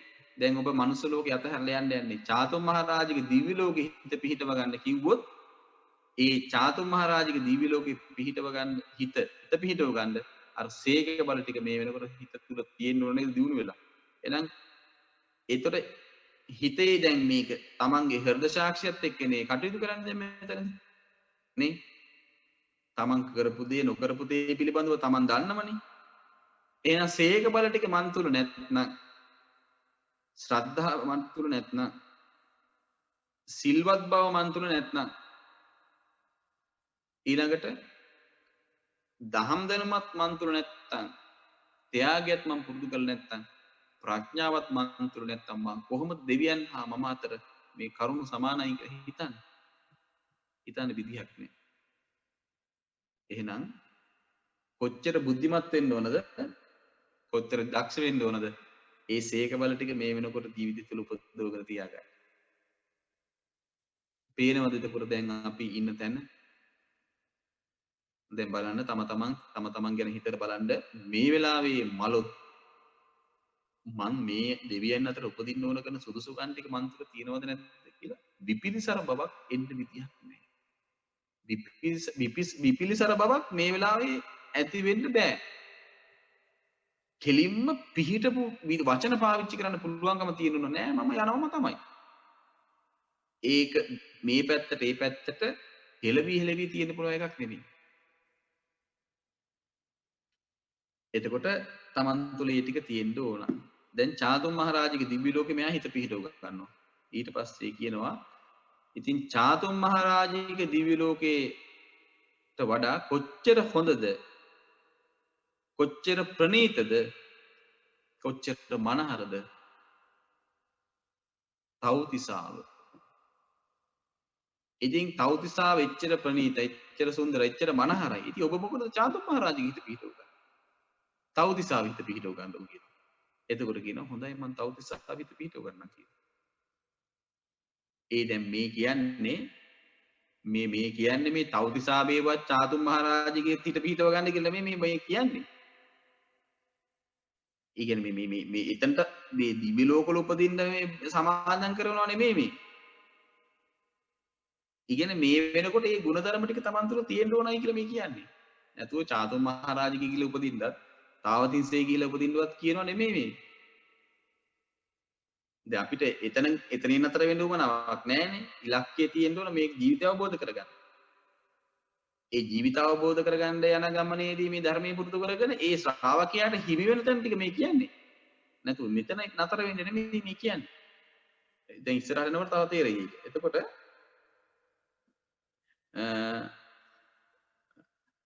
චාතුම් මහරජාගේ හිත පිහිටවගෙන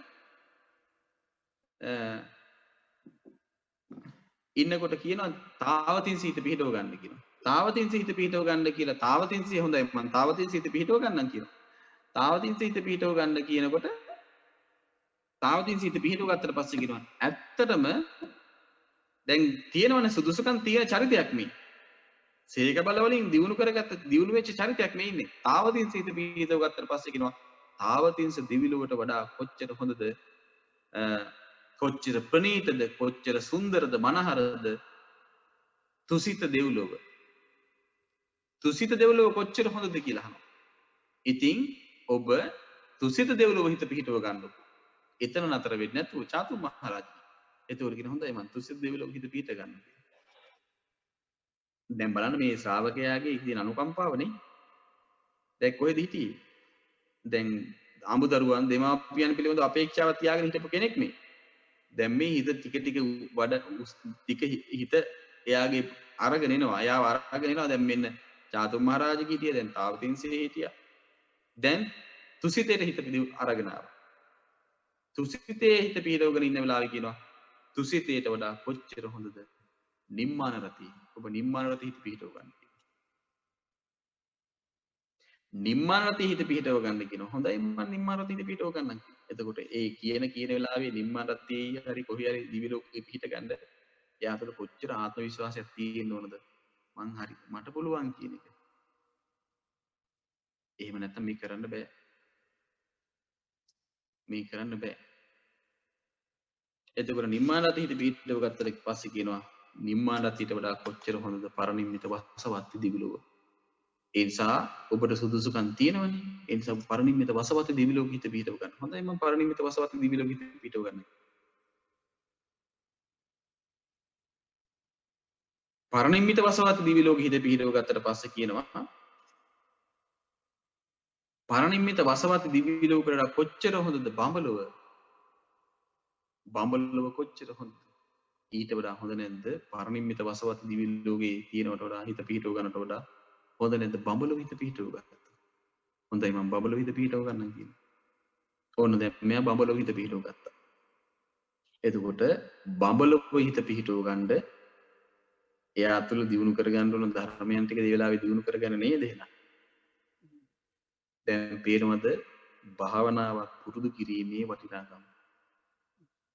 පේනවද? සමාධියක් දියුණු කර ගැනීමේ වටිනාකම, ධානයක් උපදව ගැනීමේ වටිනාකම පේනවද මේ වෙලාවේ?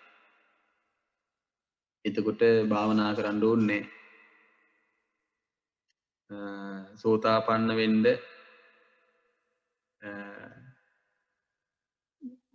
සමාධිය ඕනේ. දැන් ආර්ය ශ්‍රාවකයා දැන් සෝතාපන්න වෙලා එයා තුළ ආත්ම විශ්වාසයක් තියෙනවා.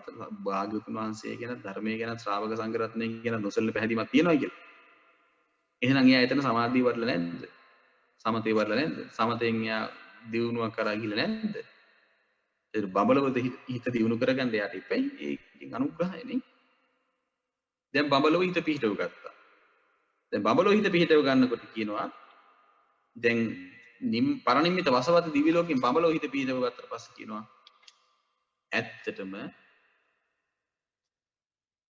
දිවි ලෝකෙ උපන්නා, මනුස්ස ලෝකෙ උපන්නා, නිරේ උපන්නා, තිරිසන් ලෝකෙ උපන්නා, പ്രേත ලෝකෙ උපන්නා, කොහේ උපන්නා, දිවි ලෝකෙ උපන්නා, බඹලොව උපන්නා මේක අනිත්‍යයි. මේක අස්තිරයි. දැක්කද? දැන් එතකොට දැන් මම අර කිව්වේ මේ දිවි ලෝකේ සමාදන් කරනව නෙමෙයි මේ. බ්‍රහ්ම ලෝකේ සමාදන් කරනව නෙමෙයි මේ. එතකොට එතනින් එහාට ගියේ එක් තැනකයි මේ සමාදන් කරවන්නේ. අඩුම ගානේ මනුස්ස ලෝකෙවත් අපිට නැතුව ගියෝ. මේ රැකවරණේ හදාගන්න මෙච්චර ධර්මයක් තියෙති මනුස්ස ලෝකෙවත් නැති කරගන්න තැනට නේද මේ ගොඩක් දෙනෙක් කටයුතු කරන්නේ. සමහරවල්ට මනුස්ස ලෝකෙත් නැහැ. එතකොට කියනවා මේ බඹලව උපන්න එතන ඒ ජීවිත අනිත්‍යයි, අස්තිරයි. කොහේ උපන්නත් උපාදානස්කන්ධ පහක්ම තමයි හම්බ වෙන්නේ. අර මතකද අපි අර කතා කළා අතීත අනාගත වර්තමාන ආධ්‍යාත්ම බාහිර ගොරෝසු සියුම් හීන ප්‍රනීත දුර ළඟ යම්තාක් රූපෙන්ද ඒ සියලු රූප අනිත්‍යයි නේද? එතකොට ඒ සියලු රූප කිය අතීත අනාගත වර්තමාන ආධ්‍යාත්ම බාහිර ගොරෝසු සියුම් හීන ප්‍රනීත දුර ළඟ යම්තාක් වේදනා විඳීමක් ඇද්ද සියල්ල අනිත්‍යයි, දුකයි. තමාගේ වසඟේ පවත්වන්න බෑ. අතීත අනාගත වර්තමාන ආධ්‍යාත්ම බාහිර ගොරෝසු සියුම් හීන ප්‍රනීත දුර ළඟ යම්තාක් සංඥායක්ද ඒ සියලු සංඥා අනිත්‍යයි.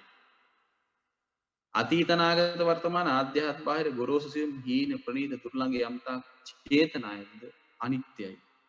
අතීත අනාගත වර්තමාන ආධ්‍යාත්ම බාහිර ගොරෝසු සියුම් හීන ප්‍රනීත දුර ළඟ යම්තාක් විඥානයක්ද අනිත්‍යයි.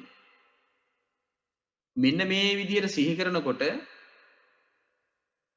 මේ සියලු ලෝකයන් ගැනම සිහි කරලා නේද? එහෙනම් කොහේ උපාදානස්කන්ධ පහක් ලැබුණා ඒ හැම එකක්ම අනිත්‍යයි, අස්තිරයි. උපාදානස්කන්ධ පහක්මයි ලැබෙන්නේ. වෙන මොකක්වත් ලැබෙන්නේ නැහැ.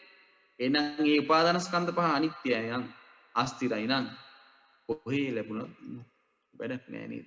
ඒක නිසා දුකක්ම නේද හටගන්නේ. දුකක්මයි හටගන්නේ. ඒ නිසා ඒ උපාදානස්කන්ධ පහක් එක්ක මේ විදපු දුක් ටික හොඳටම ඇති. ඒ උපාදානස්කන්ධ පහ කරගහගෙන මේ දඟලපු දැඟලිල්ල හොඳටම ඇති. කැරකුණු මේ අපි කැරකිලා තියෙන්නේ අර පොඩි බලු පැටියෙක් ලොකු දන්වැලකින් කණුවක ගැට ගහලා තියෙනවා. එතකොට මේ බලු පැටියා නිදාගන්නේ අර කණුව ඇසුරු කරගෙන. කන්නේ බොන්නේත් ඒ කණුව ඇසුරු කරගෙන. ඇවිදින්නේ කණුව වටේ, ලගින්නේ කණුව වටේ, නිදාගන්නේ කණුව වටේ. එතනින් එහාට යෑමක් නැහැ. අපිත් අර බලු පැටවුවා. අර බලු පැටවුවාගේ අපි මේ සසරේ පුදුමයි උපමා භාගතුන් වහන්සේගේ මේ සසරේ කැරකුණේම රූපේ වටේ. ආයයි ලැබුණේම රූප උපාදානස්කන්ධය. කැරකුණේම වේදනාව වටේ. ආයයි ලැබුණේම වේදනා උපාදානස්කන්ධය. කැරකුණේම සංඥාව වටේ. ආයයි ලැබුණේම සංඥා උපාදානස්කන්ධය. කැරකුණේ චේතනා වටේමයි. ආයයි ලැබුණේම සංකාර උපාදානස්කන්ධය. කැරකුණේම විඥානය වටේ. ආයයි ලැබුණේම විඥාන උපාදානස්කන්ධය. එතන උපාදානස්කන්ධ වටේ පහ වටේ කැරකි ඉන්න පිරිසක්. එහෙම ගත කරන පිරිසක් අපි. ඉතින් ඒ හින්දා මේක අනිත්‍යයි, අස්තිරයි, දුකටයි කියලා නුවණින් විමසන්නමයි තියෙන්නේ. එහෙම කරලා එහෙම නුවණින් විමසලා මේ උපාදානස්කන්ධ පහ කෙරෙහි හිතේ තියෙන ඇල්ම දුරු කරගන්නයි කල්පනා කරන්න ඕනේ. ඒ නිසා ඒ උපාදානස්කන්ධ පහ අනිත්‍ය වශයෙන්, දුක් වශයෙන්, අනාත්ම වශයෙන් සිහි කරන්න අපි දක්ෂ වෙන්න ඕන. අන්න ඒකට තමයි අර කලින් අපි මේ ධර්ම කතා කළේ. අර සත්තට්ඨාන සූත්‍රය ගැන කතා කළානේ. පංච පාදානස්කන්ධය අනිත්‍ය වශයෙන් නුවණින් විමසන ටික කතා කළා. එතකොට අපි ඒ දේශනා, ඒ භාගතුන් වහන්සේගේ දේශනා කතා කළේ එතකොට මේ ඉලක්කය දැන් බලන්න. ඒතර එහෙම කල්පනා කරනකොට මේ පංච පාදානස්කන්ධය ගැන කලකිරෙනකොට එයාට ජීවිත අවබෝධය ලැබෙනවනේ. ජීවිත අවබෝධය ලැබෙනවා. ඒ නිසා දැන් මේ දේශනාව කරන්න හේතුව තමයි තමන් ඉන්න තැන පොඩ්ඩක් සිහි කරලා දෙන්න කල්පනා කරේ. තමන් ඉන්නේ කොතනද කියලා.